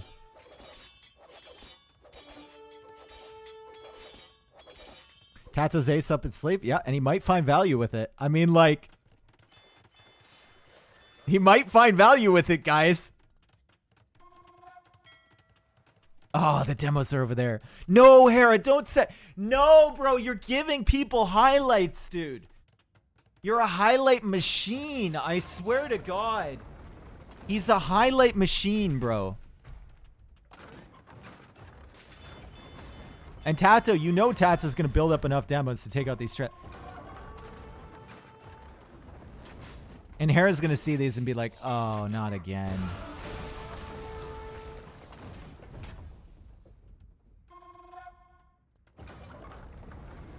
Why? Every single time. If there's water that you can walk over, 100% Hera is getting demoed every single game. Every consistent. There goes the next trend. That longbow took a hit for the team, though. That longbow took a serious hit for the team, and TaToH is now going up to Imperial Age. Managed to buy himself time with the demos. You love to see it. War Galley Tech is now coming in for Hera. Docks are coming in for him. Castles on the sides. He could even go for keeps here if he wants to. Could be valuable, especially in these on these little islands. Put some keeps down. Or even just guard tower would be good. Even watchtower with heated shot would be great. As Hera now moves over this way. Dude, stop. Thank you. He probably has enough longbows now to 1 or 2 shot the demo ships. But it's very concerning that Hera is keeping his army on the swamp here. God, I would have loved to see Hera's face when he saw those demos. Yeah. I know anyone who watches Hera knows exactly what expression he had on his face. It's like that sad kind of expression, like the I've lost all hope kind of expression. Please end my misery kind of expression. Cav Archers, 13 of them for TaToH, 18 longbows for Hera, however, and Hera has castles on both sides of the water. And make it very difficult for TaToH. Would have been nice to have those 3 Trebs, though. Even the Trebs, like, just attacking the buildings over here would have been huge. Hussar is in automatically from TaToH. He's going to try and make his way in here again. Don't think he'll manage it. There's castles and defense here from Hera, and he has all the range upgrades for those. Also getting Shipwright, getting Galleon, and getting Siege Engineers. Warwolf could be a good tech here as well. He's basically locking down this entire area with the galleons. Okay, the Trebs can set up on the water now. Because there's the galleons and the longbows to guard them. The demos aren't really going to be a threat. Bomber cannons could be, but I think bomber cannons is risky when there's longbowmen on the field. These things have 10 range, and they're a lot more mobile than the bomber cannons, so they can just come in and snipe. Trebuchet's coming out from TaToH, and that's going to be his second castle of the game that he's lost. And it goes down even before the Treb comes out. And now it's capped ram, and of course it is. It's heavy demo from TaToH. He never disappoints, does he? He never disappoints, but he's housed. Coming in here with the Hussar, that could be distracting for Hera for sure. The longbowman is working away on those villagers though, and Hera continues to push. Elite longbowman on the way. Love to see it. Heavy demo against elite longbowmen. Now, if I'm TaToH, I'm thinking about baiting these longbowmen into the water somehow. How do I do it? Will Hera follow the Hussar if I come in from this angle? Maybe I put some valuable units out here and Hera tries to snipe. Still, it might be a moot point as Hera pushes in from this side, and you can't deal with this stuff from the water. It looks like you just can't deal with this army at all as long as the halberdiers are near the longbowmen. TaToH doesn't seem to have any answers. These cav archers will die. Elite longbowman is a very, very good unit. And Galleon versus Galleon, Hera has the superior numbers. Trebs are behind this. Halberdiers pushing in. Meanwhile, on this side, siege rams, or is that only capped ram? It's only capped ram coming in against the castle. That castle will survive. No raiding potential at all. And TaToH is down to 150 pop. He's losing cav archer mass, and he calls the GG. Really well played from Hera. Even though he lost those 3 trebs. Imagine if TaToH didn't go for demos there. How much quicker he would have died. Big value from the demos, but wasn't able to hold. Lots of res floating. Yeah, you're right. I mean, not wood, but food and gold. God damn. Love to see it. We got ourselves a set here. Hera taking the win. TaToH not able to do enough with the light cav. Great defense there from Hera. Going for the 5 barracks. Instead of going into crossbow production, so we could upgrade them to Arbalists and Imperial Age and get a power spike, he goes for pikemen to defend. Goes for halberdier immediately, and that's exactly what he needed. Look at the food collected from Hera. So much more. And gold as well. Crazy.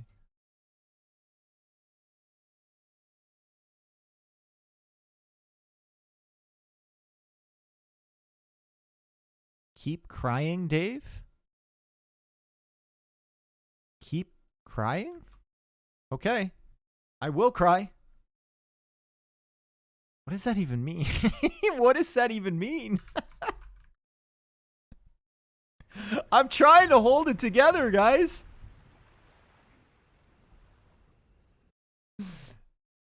I'm just trying to, you know.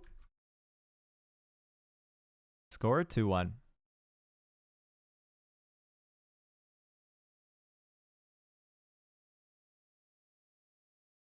Yep. Win for Britons. Loss for Turks.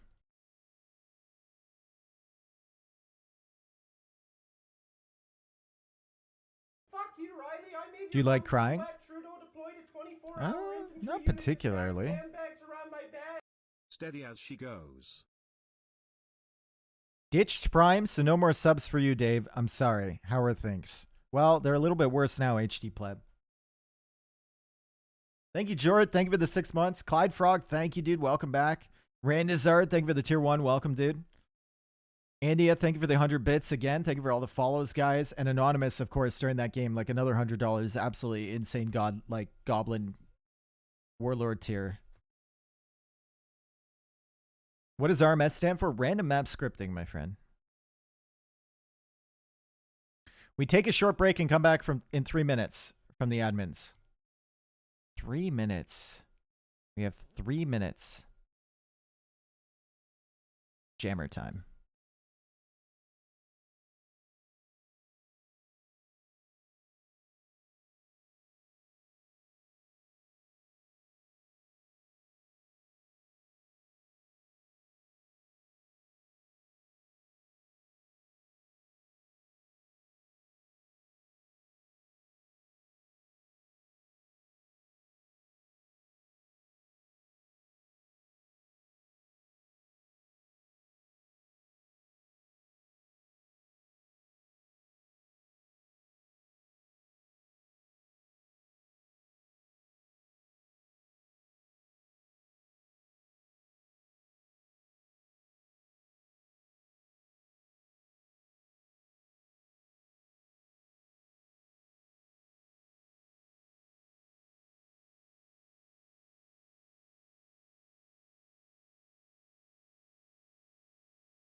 Why does this song remind me of Pokemon? Dude, you're right. You're actually right. Listen.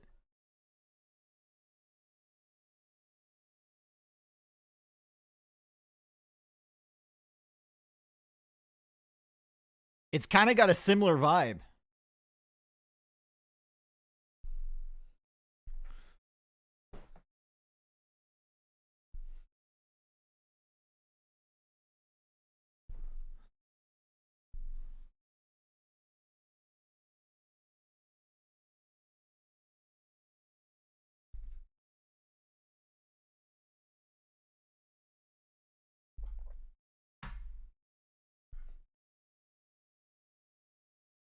I know it's my destiny. Ooh.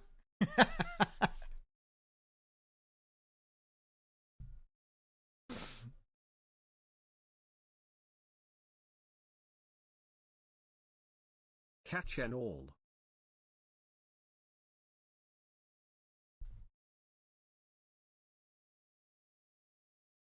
This is the long version, by the way. Tell him. Let him know, Ash. Let him know.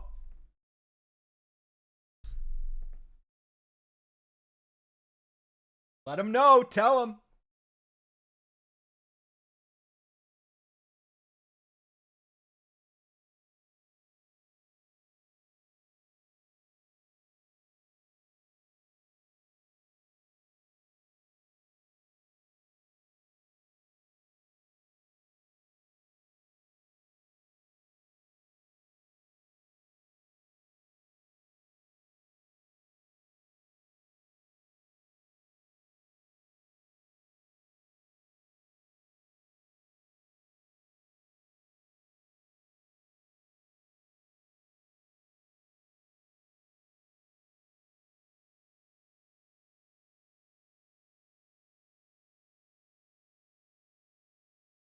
Apparently, there's even more to this song. What the hell? Mom groped me 2 Halloweens ago. Shut the fuck up or I'll take it to Twitter. I've never heard this Not part. catch them all. This is my expression when hearing this part of the song. There's more! What is what is this? Yeah. Vibing out, dude. Hell yeah, Pikachu on the guitar.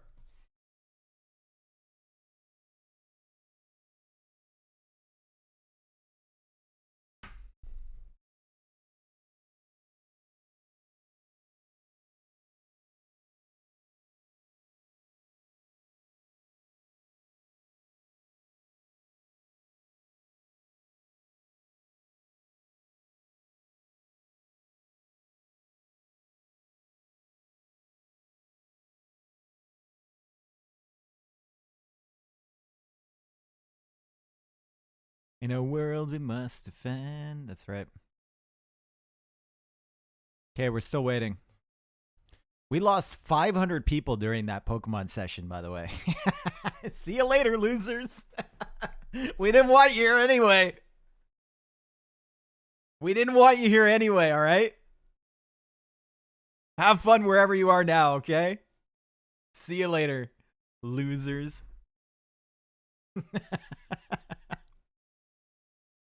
Bunch of filthy, obviously not Pokemon trainer material. That's all I can say. Yo, Zapple guy, thank you for the 9 months, and Todimu, thank you for the 10, dude. Appreciate it.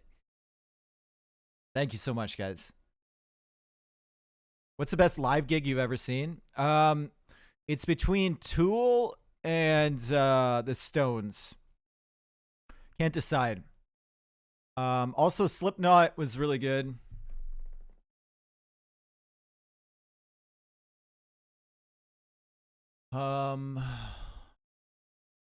The other good live shows I've been to,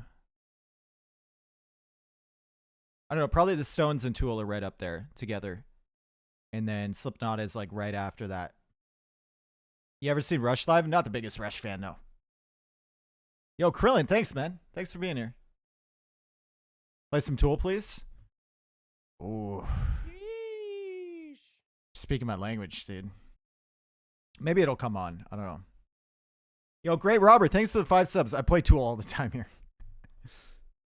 Fear Inoculum? That's actually not on my playlist. I prefer their older stuff. I still like Fear Inoculum, but...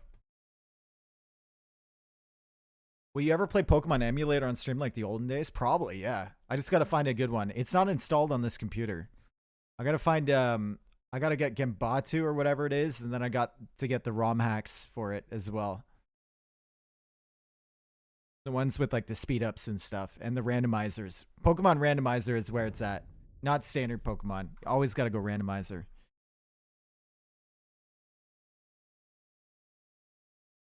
And you always have to have the running shoes on automatically. Even in Gen 1 and Gen 2. You always have to have fast speed or automatic bike. Otherwise, it's just too slow.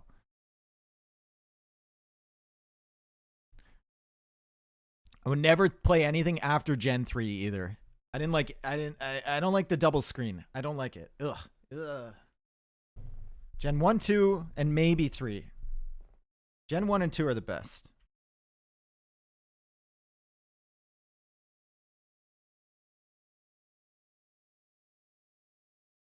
Gen 5 games were really good. I can't do dual screen, dude. Can't do it.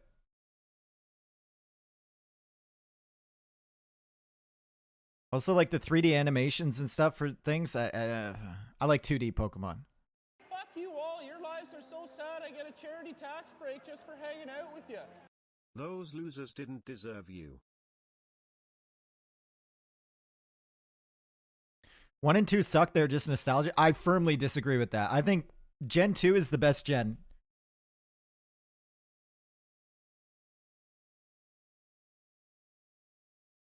I think Crystal is the best Pokemon game I've played.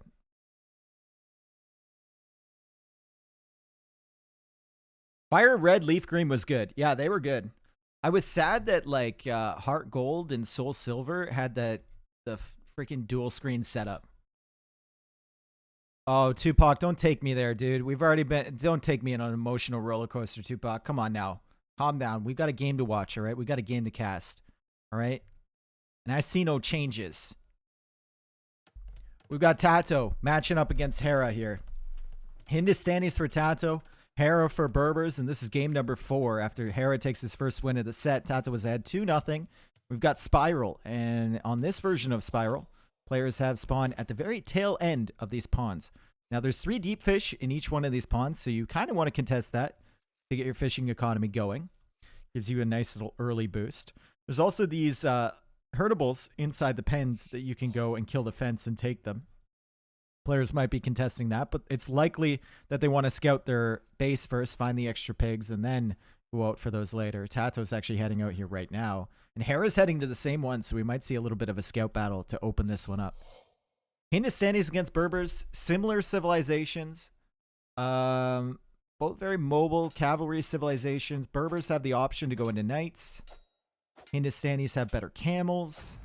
Berbers have camel archers, which should be pretty good, but Hindustanis have ghulams, which should be really good. I don't know who I would favor here. Probably Hindustanis, because they have more options. But Berbers in the late game with a big mass of camel archers could be pretty devastating. Also, Berbers in the Castle Age are danger. I think Hindustanis probably, right? Because their camels just win the straight up camel fights. Hindustanis rock Berbers? Okay. And we heard it from NBL. Your lives are so sad. I get a charity tax break. I would assume they have a better Castle Age. What is unique chat mode? I don't know. Unique chat. Oh, maybe the unique users? Only users can... I don't know. Except doing mod things in the background. Don't worry about it, right? He's taking care of all of us. That's what he's told me to say anyway. You can't repeat messages. Ah, he's had enough. He's had it. Unique D's nuts. Exactly. Got him. Okay, so TaToH is trying to let Hera have these herdables, and then he can kill them with the scout. And apparently they've agreed to just part ways. Hera's going to take the cow, which has more food. And definitely a better, like... It's just got a better walk. Look at how confident it is, you know? And TaToH is going to get away with this sheep who just looks down. He just doesn't look confident. Doesn't look confident. Bop twice if Exocept is holding you hostage.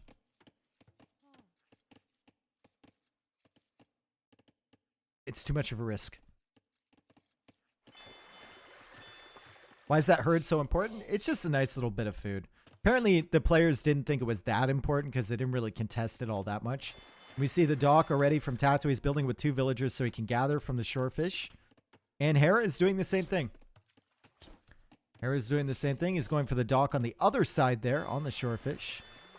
And I wonder with the Berbers, is he going to open scouts into walls? Is he going to go for a fast castle approach? Is he going to go for archers instead? Wonder how he deals with the Hindustanis. It feels like if you're just spamming camels into camels, the Indians with their faster attack are going to destroy you. Maybe he just goes camel monk. Who knows? Who knows? Thank you for the follows, guys. Appreciate it. And we've got our standard spiral game here where we've already run out of things to talk about. It's fantastic. We're going to spend the next 6 minutes in silence.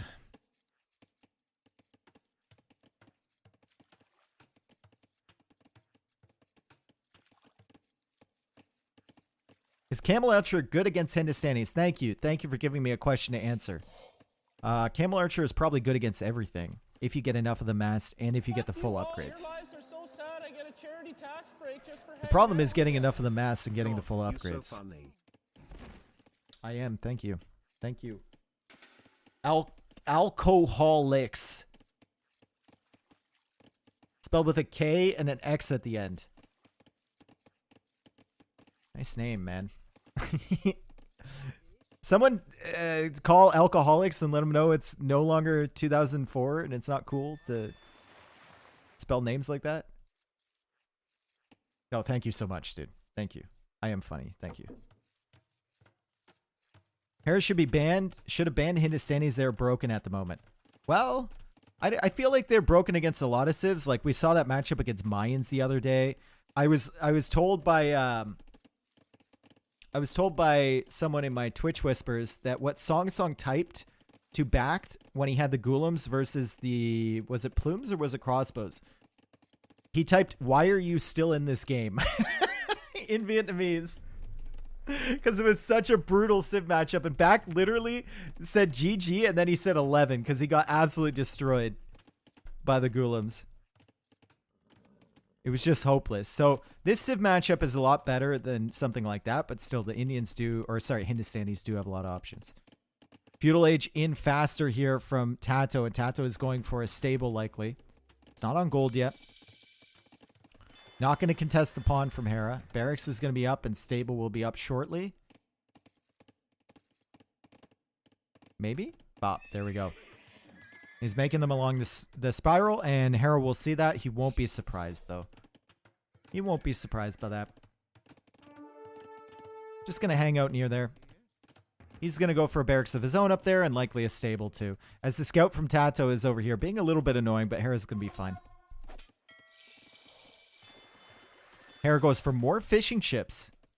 No, he cancels them. Okay, good. I was wondering about that, but he does queue up a spearman. And Spearman already queued from TaToH. Can you say hi to my fiance Mia? Hello, Mia. How are you? I'm ashamed to say, Mia, that I once fell asleep in a live theater performance of Mamma Mia. That's right. Everyone else was standing up singing, jumping around. I was sleeping. Not a big musicals guy. I hope you don't judge me for it.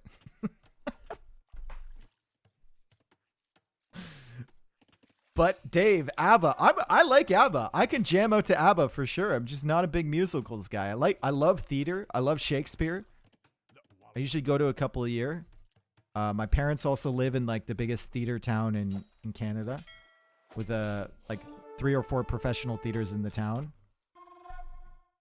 So I go to performances like that, but I can't really stand musicals. It's not my jam. Not at all. Okay. We've got walls coming down from TaToH. And he's using the scouts to buy himself enough time to get the walls down. Hera is basically doing the same thing. And both these players are now gonna see. This is what I like about TaToH. This is what I like, right? You know, other players, they don't keep a demo in reserve, but TaToH knows you keep a demo in reserve. It's an initial one-time small investment, but it may pay off. It may not pay off, but it may. And the flag on that dock is going to be so intimidating for Hera. He will not go anywhere near that dock. Hell, you could even keep a fishing ship inside. As long as the flag is there, they respect you. TaToH is here to create content. I feel like no one else understands. I feel like we understand each other at a deep demo level, you know?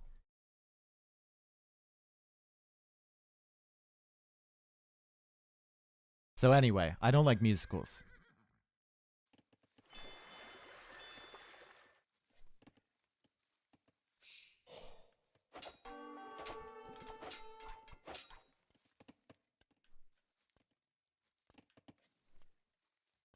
I'm waiting. Oh, he blocked it. Dude, he's waiting for the spearman. He's waiting. Look. Ah! and now Hera's going to respect the hell out of this pawn. Even just showing that demo is value because Hera can't come in here now. He's like, doesn't want to contest this. He's like, no. I'll stay over on this side of the map. Thanks. It's basically defending TaToH's whole front side. This is my swamp. Exactly. Exactly. This is my swamp.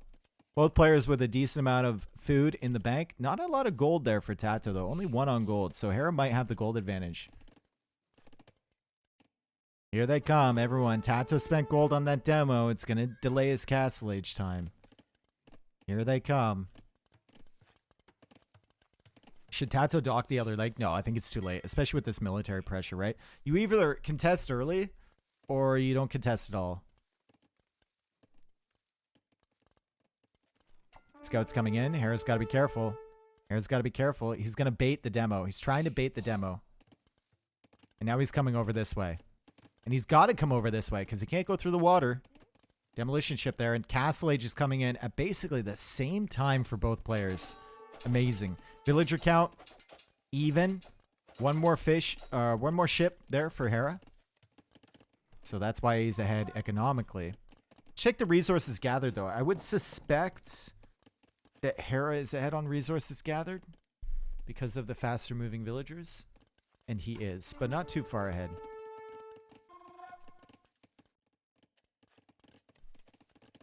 So the Hindustani bonus means you have more food in the bank because the villagers are cheaper, but the Berbers bonus is something that lasts you throughout the game.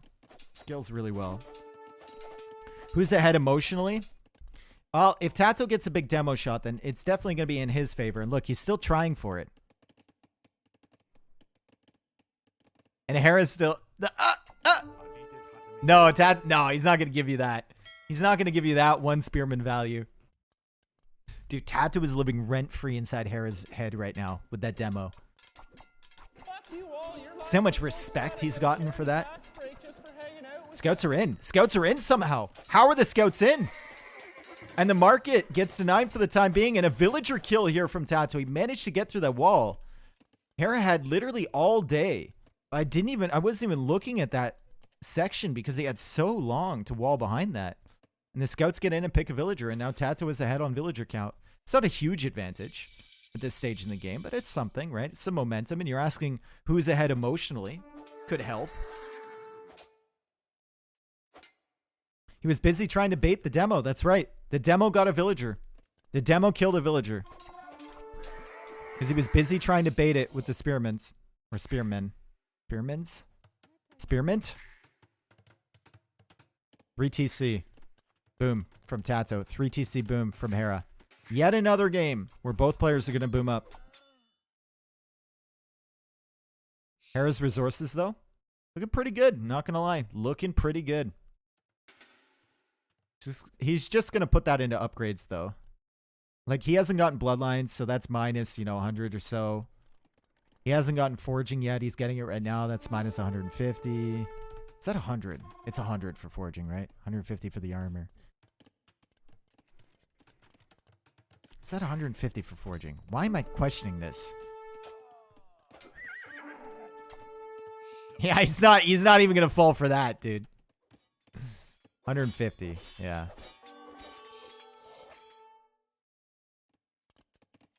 It's weird the things that you like instinctively know, and then as soon as you start questioning it out loud, you start questioning yourself.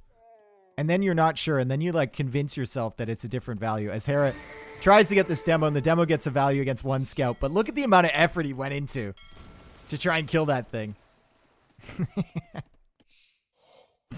One scout dead, easy. And TaToH taking out the camels from Hera. Like I said, Hindustani faster attack on the camels. That means Hera loses this engagement, needs to run away. It's got more camels on the way. Hera's camels are cheaper, and we've got 9 camels for Hera, 2 camels for TaToH, and now TaToH is the one adding in monks. Hera's only got 1 of those, and he's healing up somewhere at the back here. Hera's now over on this side with the scouts. TaToH's still booming. TaToH is 50 villagers. Hera is 50 villagers. This is an incredibly even game. Neither player even with the wood upgrade yet. Or with heavy plow. I like the military numbers, though, for Hera. It's going to let him dictate the pace here. And, like, Hindustani camels are great, sure, but if you don't have even half the number of your opponent, it's not going to matter all that much. And TaToH is pretty badly housed. He's getting heavy plow now. Probably wants to think about wheelbarrow. Like, this is a bad housing economy here for TaToH. And you can see Hera already climbing ahead in villagers because of it. Pretty sloppy there from the Spaniard.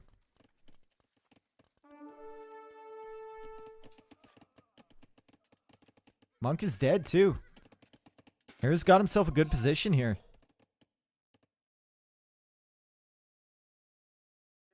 Dude, Dave, you're missing the most important thing though. Okay, what am I missing?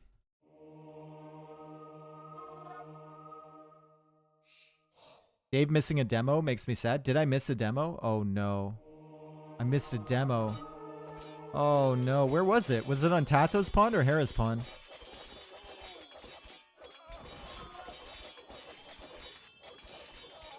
Can't believe I missed that. How will I ever recover? Look at these camels, dude. Look at these Hindustani camels. Look at these Hindustani camels. Going nuts. Monk dying again, bro. TaToH made another demo. Okay, what did he kill with it, though? I love how you guys are just drip feeding me this information. Like, tell me it all at once. Don't tell me one sentence at one word at a time. You got to fill me in.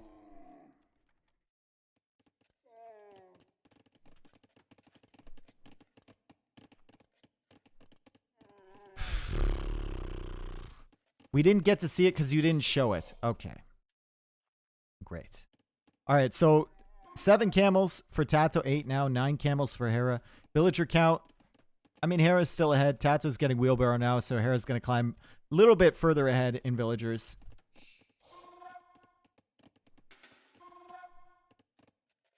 And Hera adding in a 4th TC. He's also bringing back the relics. He's going for fish traps now. It's the first relic of the game coming back. TaToH's already lost 2 monks, by the way. And that scout will be cleared up. TaToH guarding his monk with the camel. So that's very nice for him. Also trying to snag this relic. Hera, don't let him get away with this. Hera doesn't know.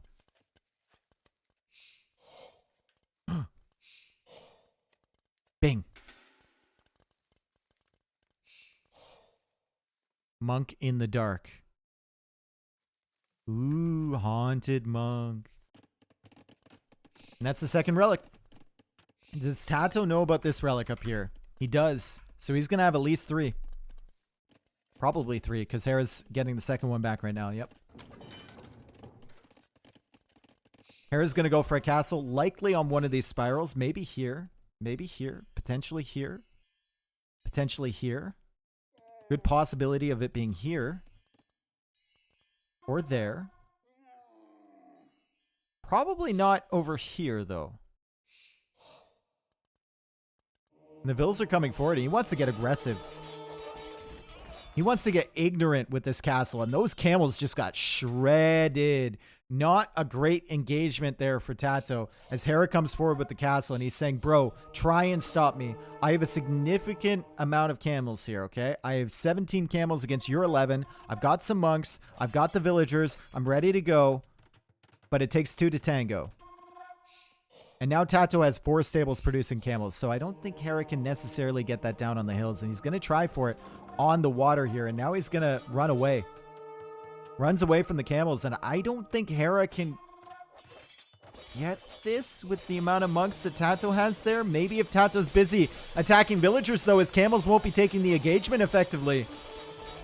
Take a look at the HP values. This fight is going to get very confusing here. We've got monks converting camels from behind for TaToH, and oh my god, the Hindustani camels just destroyed. He also has the armor upgrade advantage over Hera, but Hera has the attack upgrade.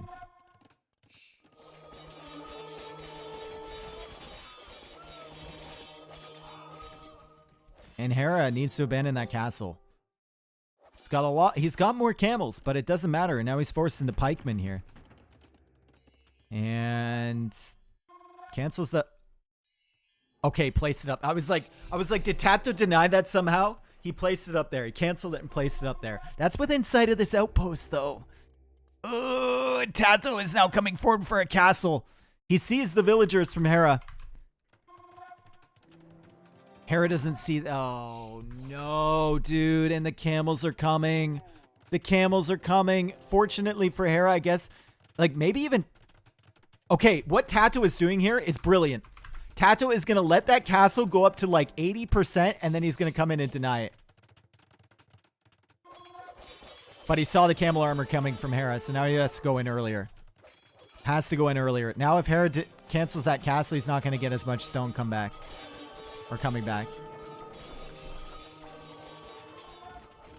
TaToH saw that castle foundation from a long way away with this outpost. He deliberately stalled the army out here, then saw the army from Hera coming in, decided to deny it anyway, and he gets his own castle up, and this is looking really good for him. And there's another castle for Hera. Will this one go up? Golems are out. Golems are on the field. Monks going down from TaToH, but Hera's losing all his camels. Hera does have pikemen here, but there's a lot of camels from TaToH, and TaToH's also got the golems, and this might be the GG moment here. I feel like this is the 3rd castle that Hera's going to lose. And Hera needs to abandon... I mean, that's just so demoralizing. So demoralizing to lose 3 castle foundations in a row.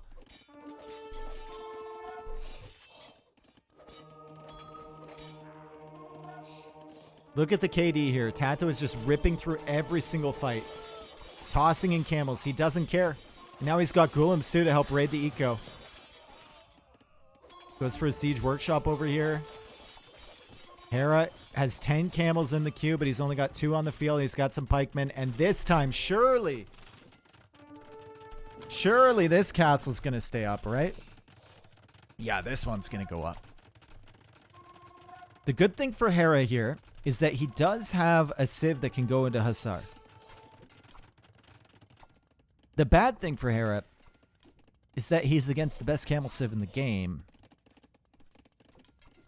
And he's already been denied off 3 castles. And he's going to have to worry about defending against all these camels. Still feels like Hera is ahead, though. He's ahead on eco. It doesn't have wheelbarrow, which when you add that up over 127 villas is big. Although he is Berbers, so I guess he's getting some speed for his villagers. And here's the castle coming from TaToH. Hera thinking about potentially denying this or thinking about going back to the gold. Going to see that castle. Don't know if he can deny this. He doesn't have enough camels here. He's going to send the villagers back, and that castle is going to cut off this TC. All this gold, all this stone. What are the gold and stone options for Hera? He's got some gold over here, some stone here, but other than that, completely denied. He's got a lot of gold in the bank, but that's it. He's going to spend all of that going up to Imp. He's really got to think about what he does next. Think very carefully, and I think the solution he's come up with is Hussar. Maybe. He's adding tons of farms. Doesn't have any gold access. Going up to Imperial Age. Buying food. With the gold he didn't have, by the way. And this seems like it's just over. TaToH's going up to Imp as well. TaToH's just ripping the TC with camels. This is the Imp TC from Hera. If the camels kill this TC, the next target is right here.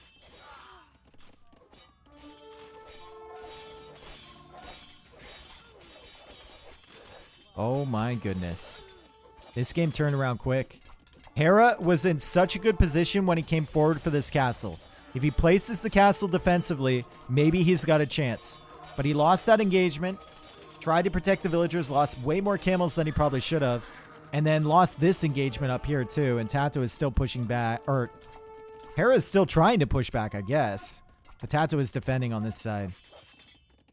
And Hera is losing more villagers in the corner here.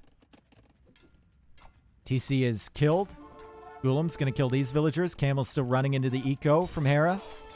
Just straight up camel versus pikeman, and he's winning the fights. Eco KD, you're right. It's 41-5. It's significant.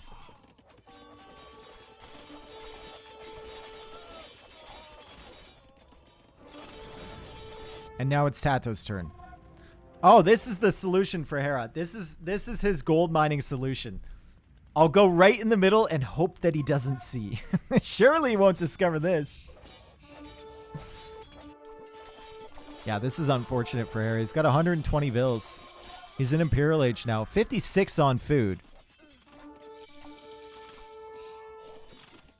And he's going to go into more pikemen to try and just hold, basically. But it's pikeman spam from Berbers. Not ideal. Not ideal at all. Not the unit you want to be going into here. That's for sure. TaToH bottoming out the market. Yep. He's keeping Hera out of the market. Essentially. It's price gouging. And Hera's like, I can come out for this again. No, I can't. Never mind. JK. Archer range is now being added in from TaToH. With all the gold he has, he can go into hand cannon camel. And Hera is classic. Classic Hera going into light cav. This is the solution. He sees so many camels.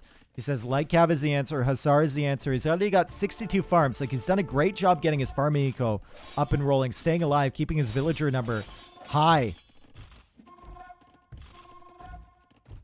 But even Hera is not going to be able to produce enough Hussar. I mean, look at this. TaToH just has a ring of TCs, castles, everything on every valuable resource on this map. Hera has farms.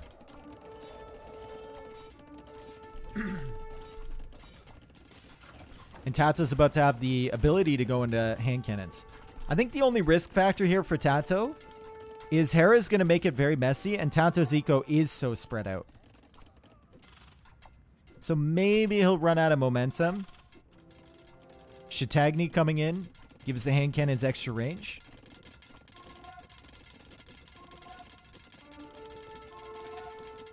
Can you change the TC mod you're using? No, I can't. I tried to remove that, but I don't know which one it is. I looked on my mods. I couldn't see that. It's a default DE TC mod. I'm sorry. I tried to get rid of it. Lots of Ghulams here. Lots of Ghulams. Lots of hand cannons. Lots of bombard cannons. Castle Foundation is here from TaToH. Hera's at 65 military. My man has 58 pikemen. Quantity is a quality all its own, folks. 58 pikemen. And he's just going to be ripping the Ghulams, I guess, with pikemen. But the hand cannons are unstoppable, and the camels making sure not to run into those pikemen. Hera now has a treb. He's working away on the castle, and he's still alive. He's at 170 pops. Somehow he's still alive, but the camels are coming in. Bombard cannon being taken out. Dude, Hera is fighting for his life here. Camels are really tough to stop, though. He needs the pikemen over dealing with the camels. Now the pikeman number is down to 27. Remember, Hera has no access to gold. Absolutely none. He's just got those 2 relics. That's it. It's down to 98 villagers now. Camels are ripping through the villas, ripping through the pikemen even. Castle is up, and Hera's about to call the GG pretty soon.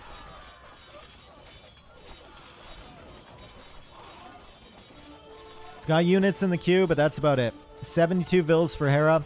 115 population. He's now selling wood for gold. TaToH's already tanked that market. Still won't give him much. Trying to go out to snipe the bomber cannon, but this is GG. There we go, GG. TaToH up 3-1. TaToH is up 3-1, and we go to a decider game for TaToH, and we know the struggles here for TaToH on the final games. He did it yesterday against Viper. He did it yesterday. See if he can do it again today.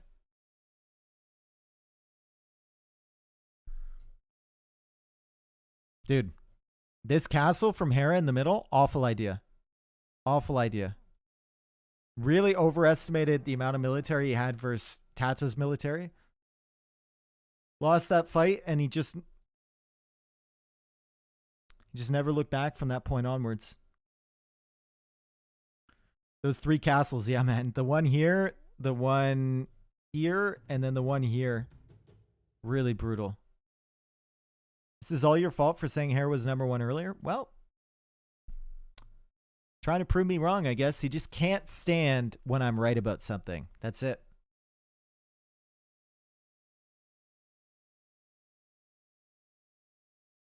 But Hera was in a winning position there, Doom. I know Berbers potentially will lose the Civ matchup, but Hera was in a winning position there if he just even goes for the castle safer. He had more camels than TaToH. He had more villagers, better eco in general.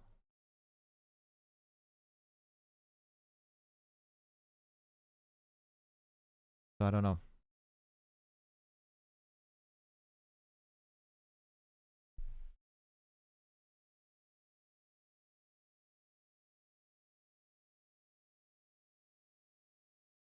Why you and Meb always have the same amount of viewers? Because we purposely do that.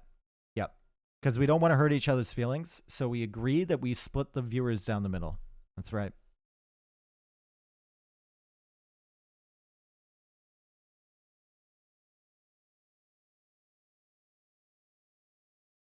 Loss on Spiral for Hera. Win for... Well, loss for Berbers and win for Hindustanis. Spanish was TaToH's first pick. And now we go to Koala. Big.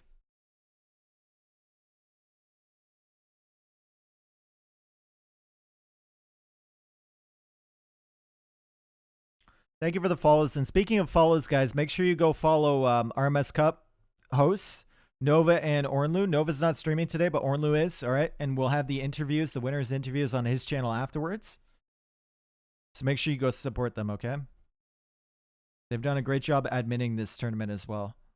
Everything is nice and organized behind the scenes.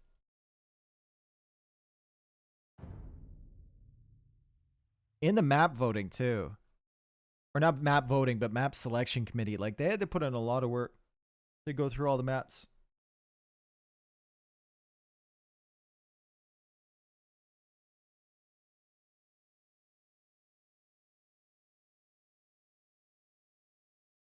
"82 clips have been made today." That's a crazy number. I can see that on my little stats page. 80. We're farming clips, honestly. Fuck you all. Your lives are so sad. I get a charity Yo, Havoc, tax thank you for the break gift of just sub to hanging Nova. out with Thank ya. you so much.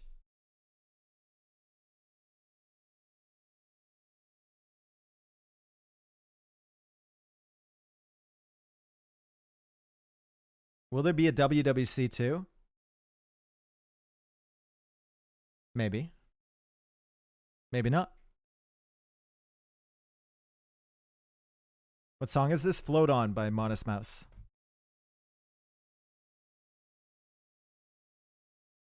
Okay, let's go. Game time. Game time. All right. Hera playing as Aztecs, TaToH playing as Saracens. We've got Koala, and oh my god, this is the... I know we said the last one was the most kawaii koala, but this might be the most kawaii koala shape that we've seen. Are civs hidden when players are in the lobby? Yes. Yes, they are. If they weren't hidden, that would be terrible. Because then one player would pick a civ, the other player would pick a civ, and then that first player would be like, no, I don't like this matchup. They go back to another civ, and then the next player would pick another civ. It would be awful. Unless you have a seeding thing based on the player's seed on who gets to pick the civ first, but then you'd have to have an admin in there punishing them, and I don't. Where's Hera going?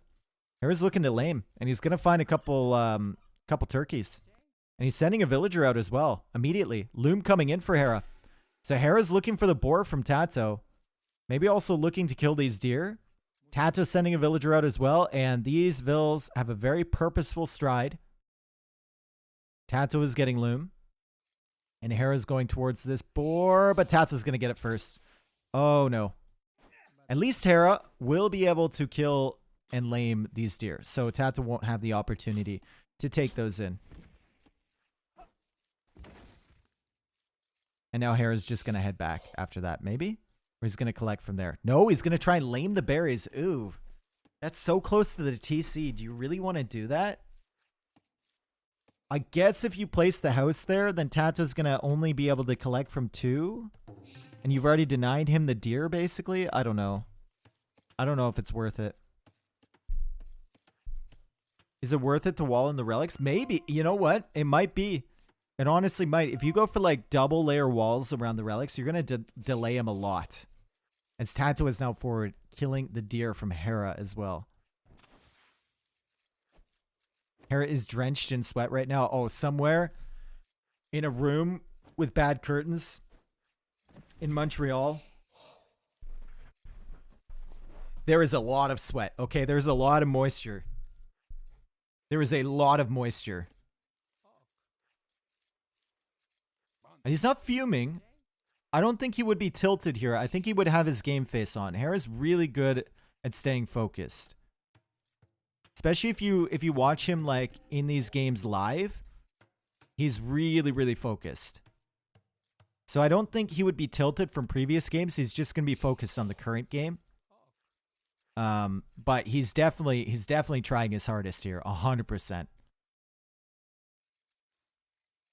Are you moist? Okay, Lars. Once again, way too comfortable. Way too comfortable. Okay, so the house is here. TaToH will simply go for a mill on this side. Hera hasn't lamed them all that much.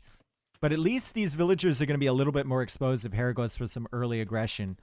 Which we should see from the Aztecs here. And Hera's now looking to pick off this villager, which does have food in its arms. It's only 3 food, though, so not the biggest deal. And TaToH... I mean, TaToH's a master of the quick wall. He's studied at the School of Viper. And he's the master of the quick wall himself. Hera is a quick wall aficionado too, and he's going to wall in this villager here. Still, he's going to have to wall all the way around the house. You could go for the palisade walls here and make TaToH delete that house. But he's now walling around it. He doesn't want TaToH to get outside. He wants to trap this guy in.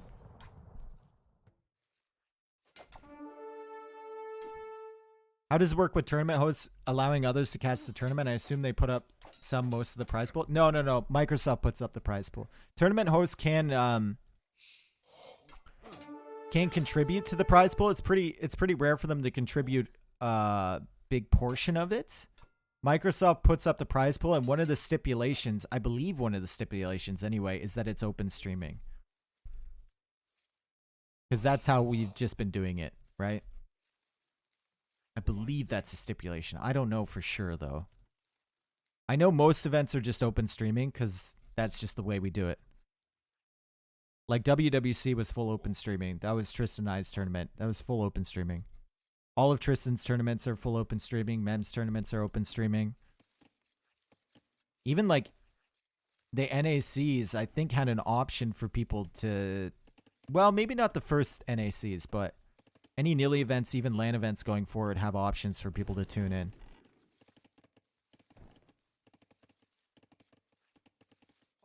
Is there an S tier tournament which no one streams? Yes, the great basement cup of 2017. I don't know. Probably not.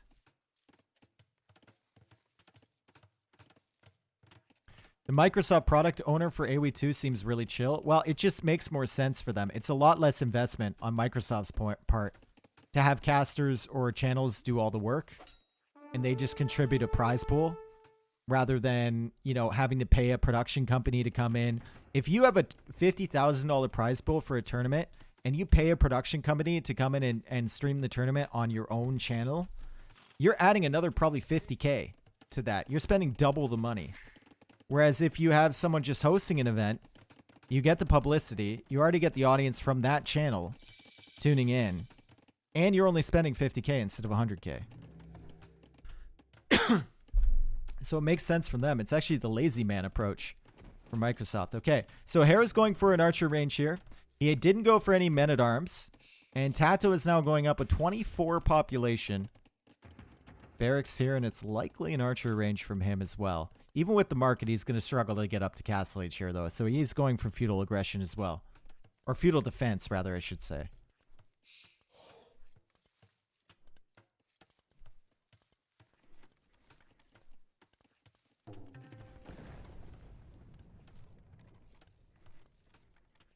Alright, Hera deleted those walls.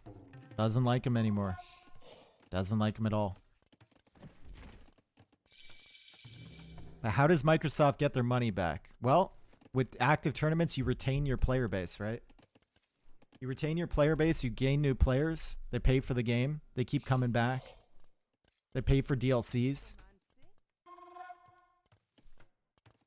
Retention is as important as getting new players. Because players that you retain will also invite their friends. And they will also buy future DLCs.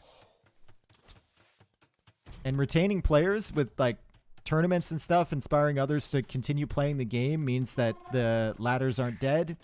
The game is very active. And that makes a better environment for everyone. Were you in marketing, Dave? Yes, I was. Okay.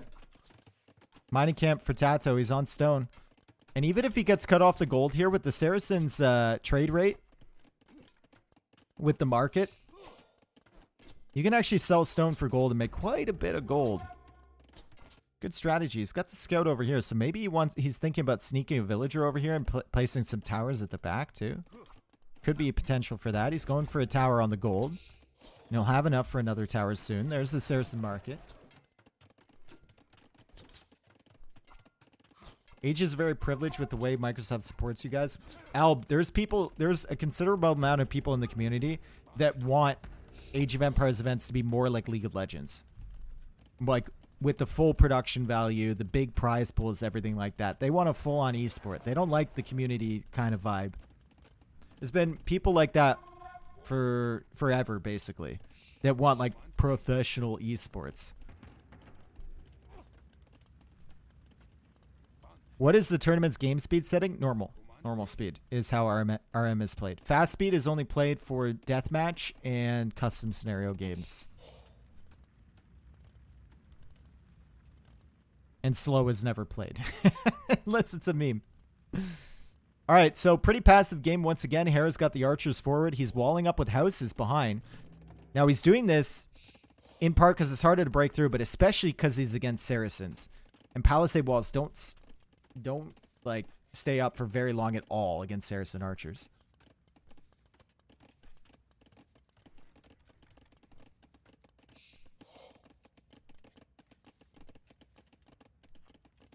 Do you think the current AoE2 DE team is more responsive now than it was in the past? Yeah, I mean, there's a lot of good people in positions of authority in the Age of Empires 2 team. The dev team has gotten a really good handle on the game code. And they've got a good group of people giving feedback. I really, really think the dev team is doing an excellent job with AoE2. This is the best version of AoE2 we've ever had. By a long shot. I think they're doing a fantastic job.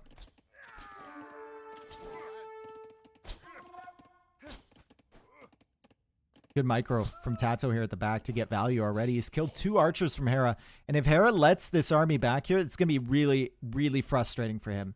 This army can keep coming back to the wood line. It might even force out a tower. So he wants to clear out all this stuff. He doesn't have fletching yet, and TaToH does. And that's the reason he lost those 2 archers early. It's going to be really difficult for him to deal with this. He needs to go up to Castle Age, and then he can think about fletching. It's a good start for TaToH, honestly. He's already up to Castle, and Hera's trailing behind.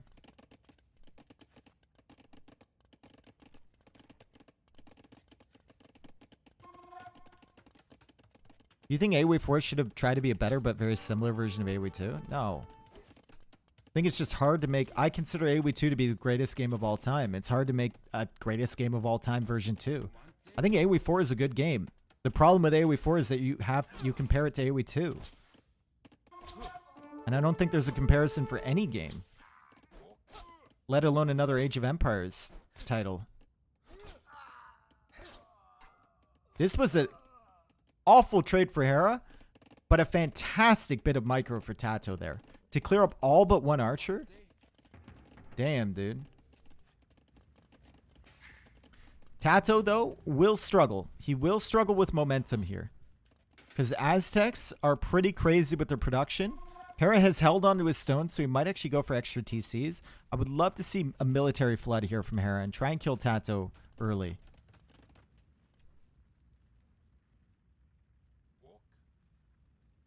AoE 4 is terrible, and that's okay. I don't agree with you. I think it's a good game. It's a fun game to play. It's just not a game that you're going to play every game or every day.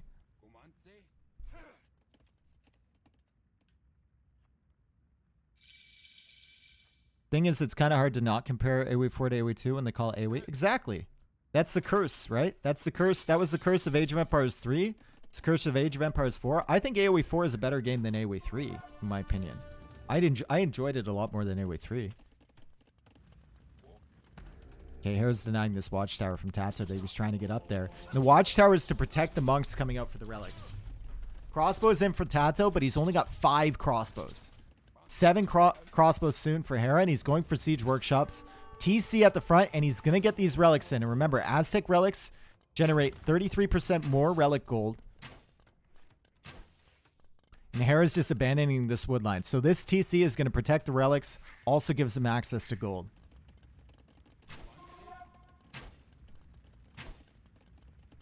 You play AoE 4 casually still? No. I played it for 3 months, I think. And then I enjoyed my time at M4C as well, casting the game. I still watch it occasionally.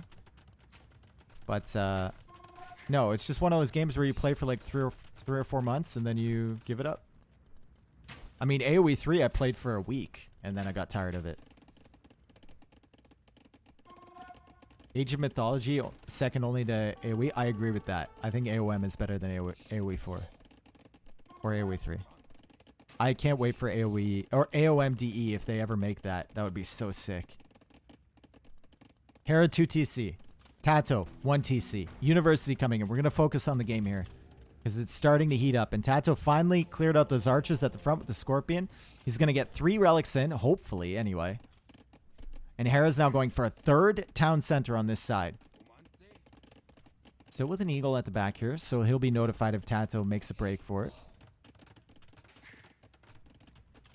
And I like Hera's position here. TaToH is building up stone. Maybe thinking about a castle. Maybe even thinking about a faster Imperial Age to push Hera.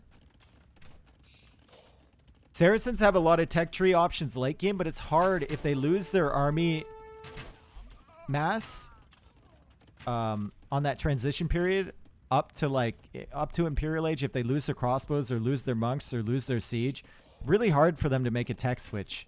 Aztecs, you can just focus on Arbalest and Eagles. Or maybe even Skirms if you want to go into it. It's a lot easier for Aztecs for sure. Crossbows looping around here, but there's a Scorpion at the back wood line, so TaToH needs to be careful. And TaToH is now going for ballistics. Really, really small eco here for TaToH. Really small eco. Gonna wall off this side, try and keep his eco safe. He's going to start pressuring this town center. He's got 10 crossbows. Hera has 11, though, and Hera's going for town watch as well. So he'll know where the army from TaToH is. He's looping around this way. Might end up finding that monk. And Hera's getting more relic income. And you can tell, dude. Look at the gold count for Hera. 900 gold. But he's stacking up for the Scorpion. Oh my god, Hera.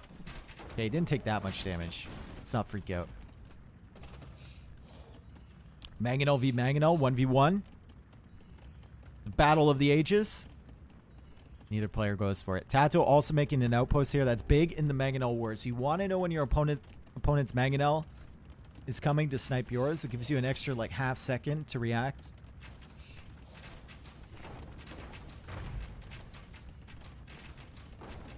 I think Hera has this. Yep, I would agree. Redemption, though. Redemption can be big. Redemption allows TaToH to convert the siege. If he converts the Mangonel, it could be a big swing. And Hera is still floating a lot of gold. Like, he's still collecting gold, too. He's just like...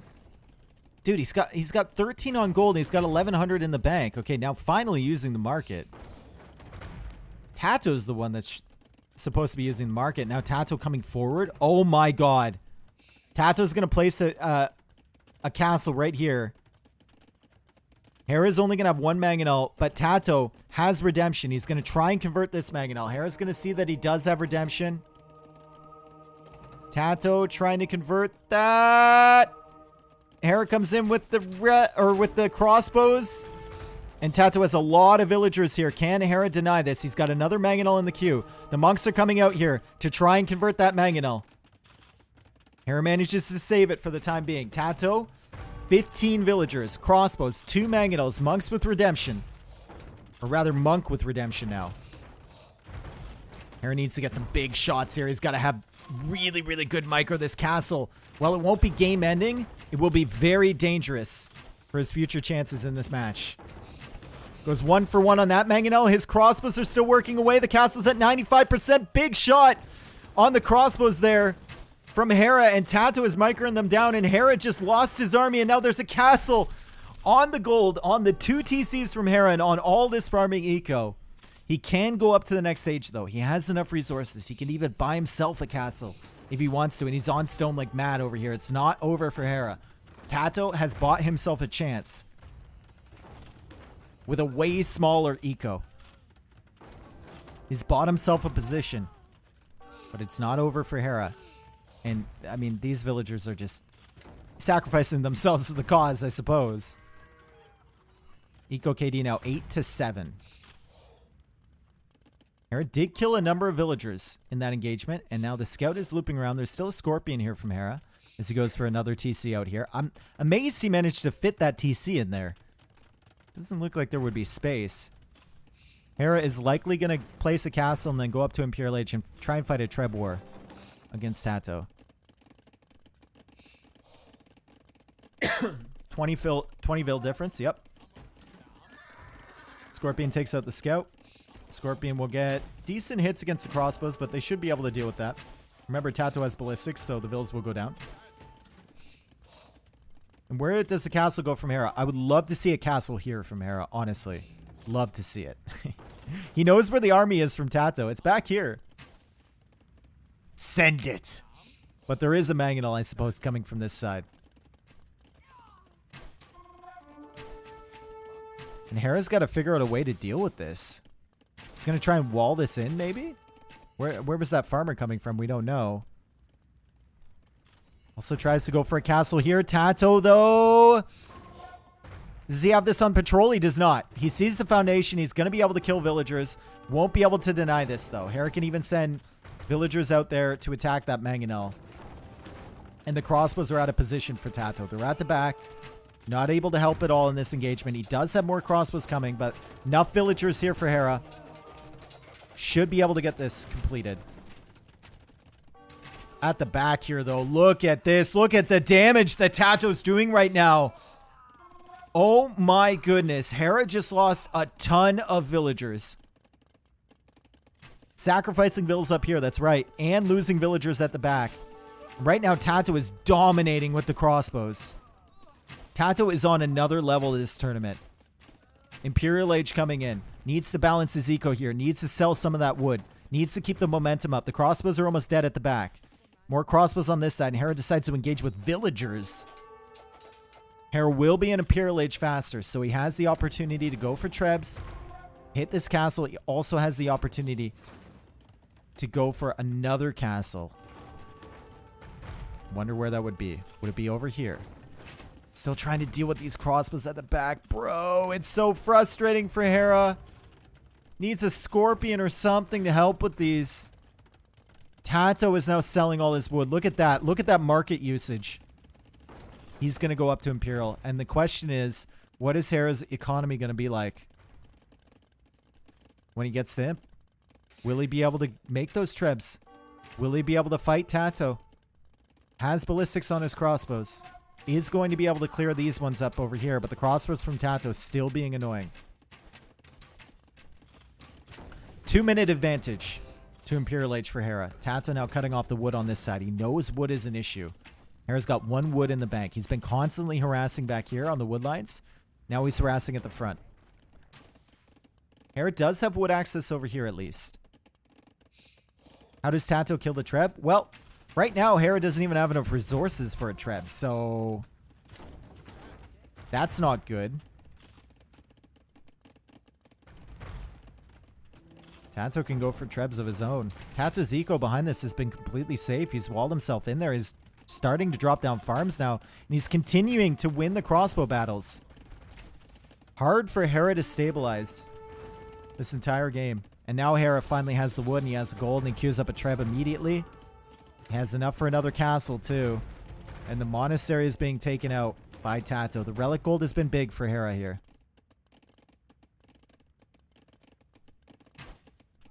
Who has more res collected now? Probably TaToH. Probably TaToH. I mean, Hera does have handcart, to be fair. Aztecs with handcart.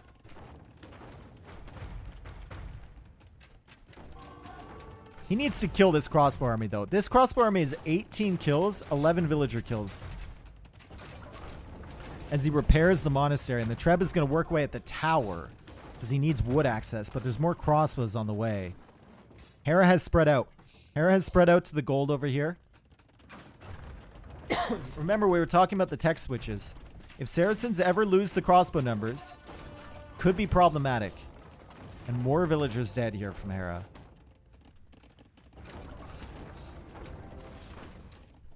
Treb is still working away. Working on the TC, though. Maybe Hera thought that was the Imperial Age TC? I don't know. It's going to start working on that. TaToH is now an imp. TaToH immediately gets chemistry, which means soon he will have enough for bombard cannon, or he will have the capacity to make bombard cannons. And he kill 3 more villagers on the side, and Hera's down to 69 vills. And it's not nice. It's anything but nice for the Canadian. The relics are on garrison too, so we won't be getting gold income from that. Still on stone back here. Still finally clearing up the crossbows at the back. How much damage did those things do? Incredible.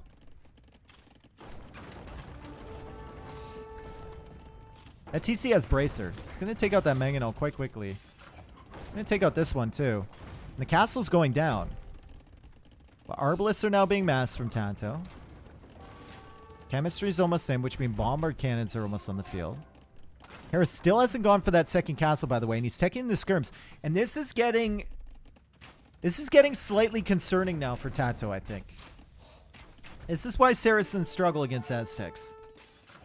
Hera's got some pretty clear unit lines to go into, and at some point TaToH's going to need to make a big tech switch, especially if Hera gets the skirm count up. But he only has 9 on food, I guess.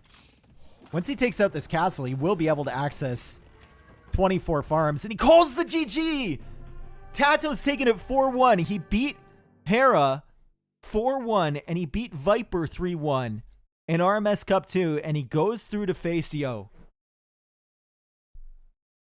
Crazy performance from TaToH. Absolutely incredible. Why GG there? I mean, maybe it's just the army numbers. He saw Arbalist was in from TaToH. He saw Chemistry was in on the Arbalist. Maybe. The Arbalists were still back here killing stuff. The crossbows were all cleared up. No answer to those. Spam those Doritos for TaToH, folks. What a great performance from him. He's through to the finals of another S-tier tournament. And he's got a decent, I mean, if he keeps playing like this, Yo is going to have to be on the top of his game. TaToH was amazing here. He has 9 on farms. What's he going to do? Well, he was about to gain, I was about to say, he's about to gain access to 24 more farms. So, like, he could have some food eco, right? He could have some food eco, and he had 7 vills in here that would immediately go to those. But yeah, it's going to be tough for him, for sure. Think he could have kept playing, considering TaToH was teching to Arbalest and not Hussar. But, I mean, god damn, what a performance from TaToH. The strategies yesterday, the strategies today, the execution as well. Incredible. Better eco for TaToH, better KD, of course, better eco KD. Better imp time for Hera, but it didn't matter. Didn't have the economy to back it up, and wow.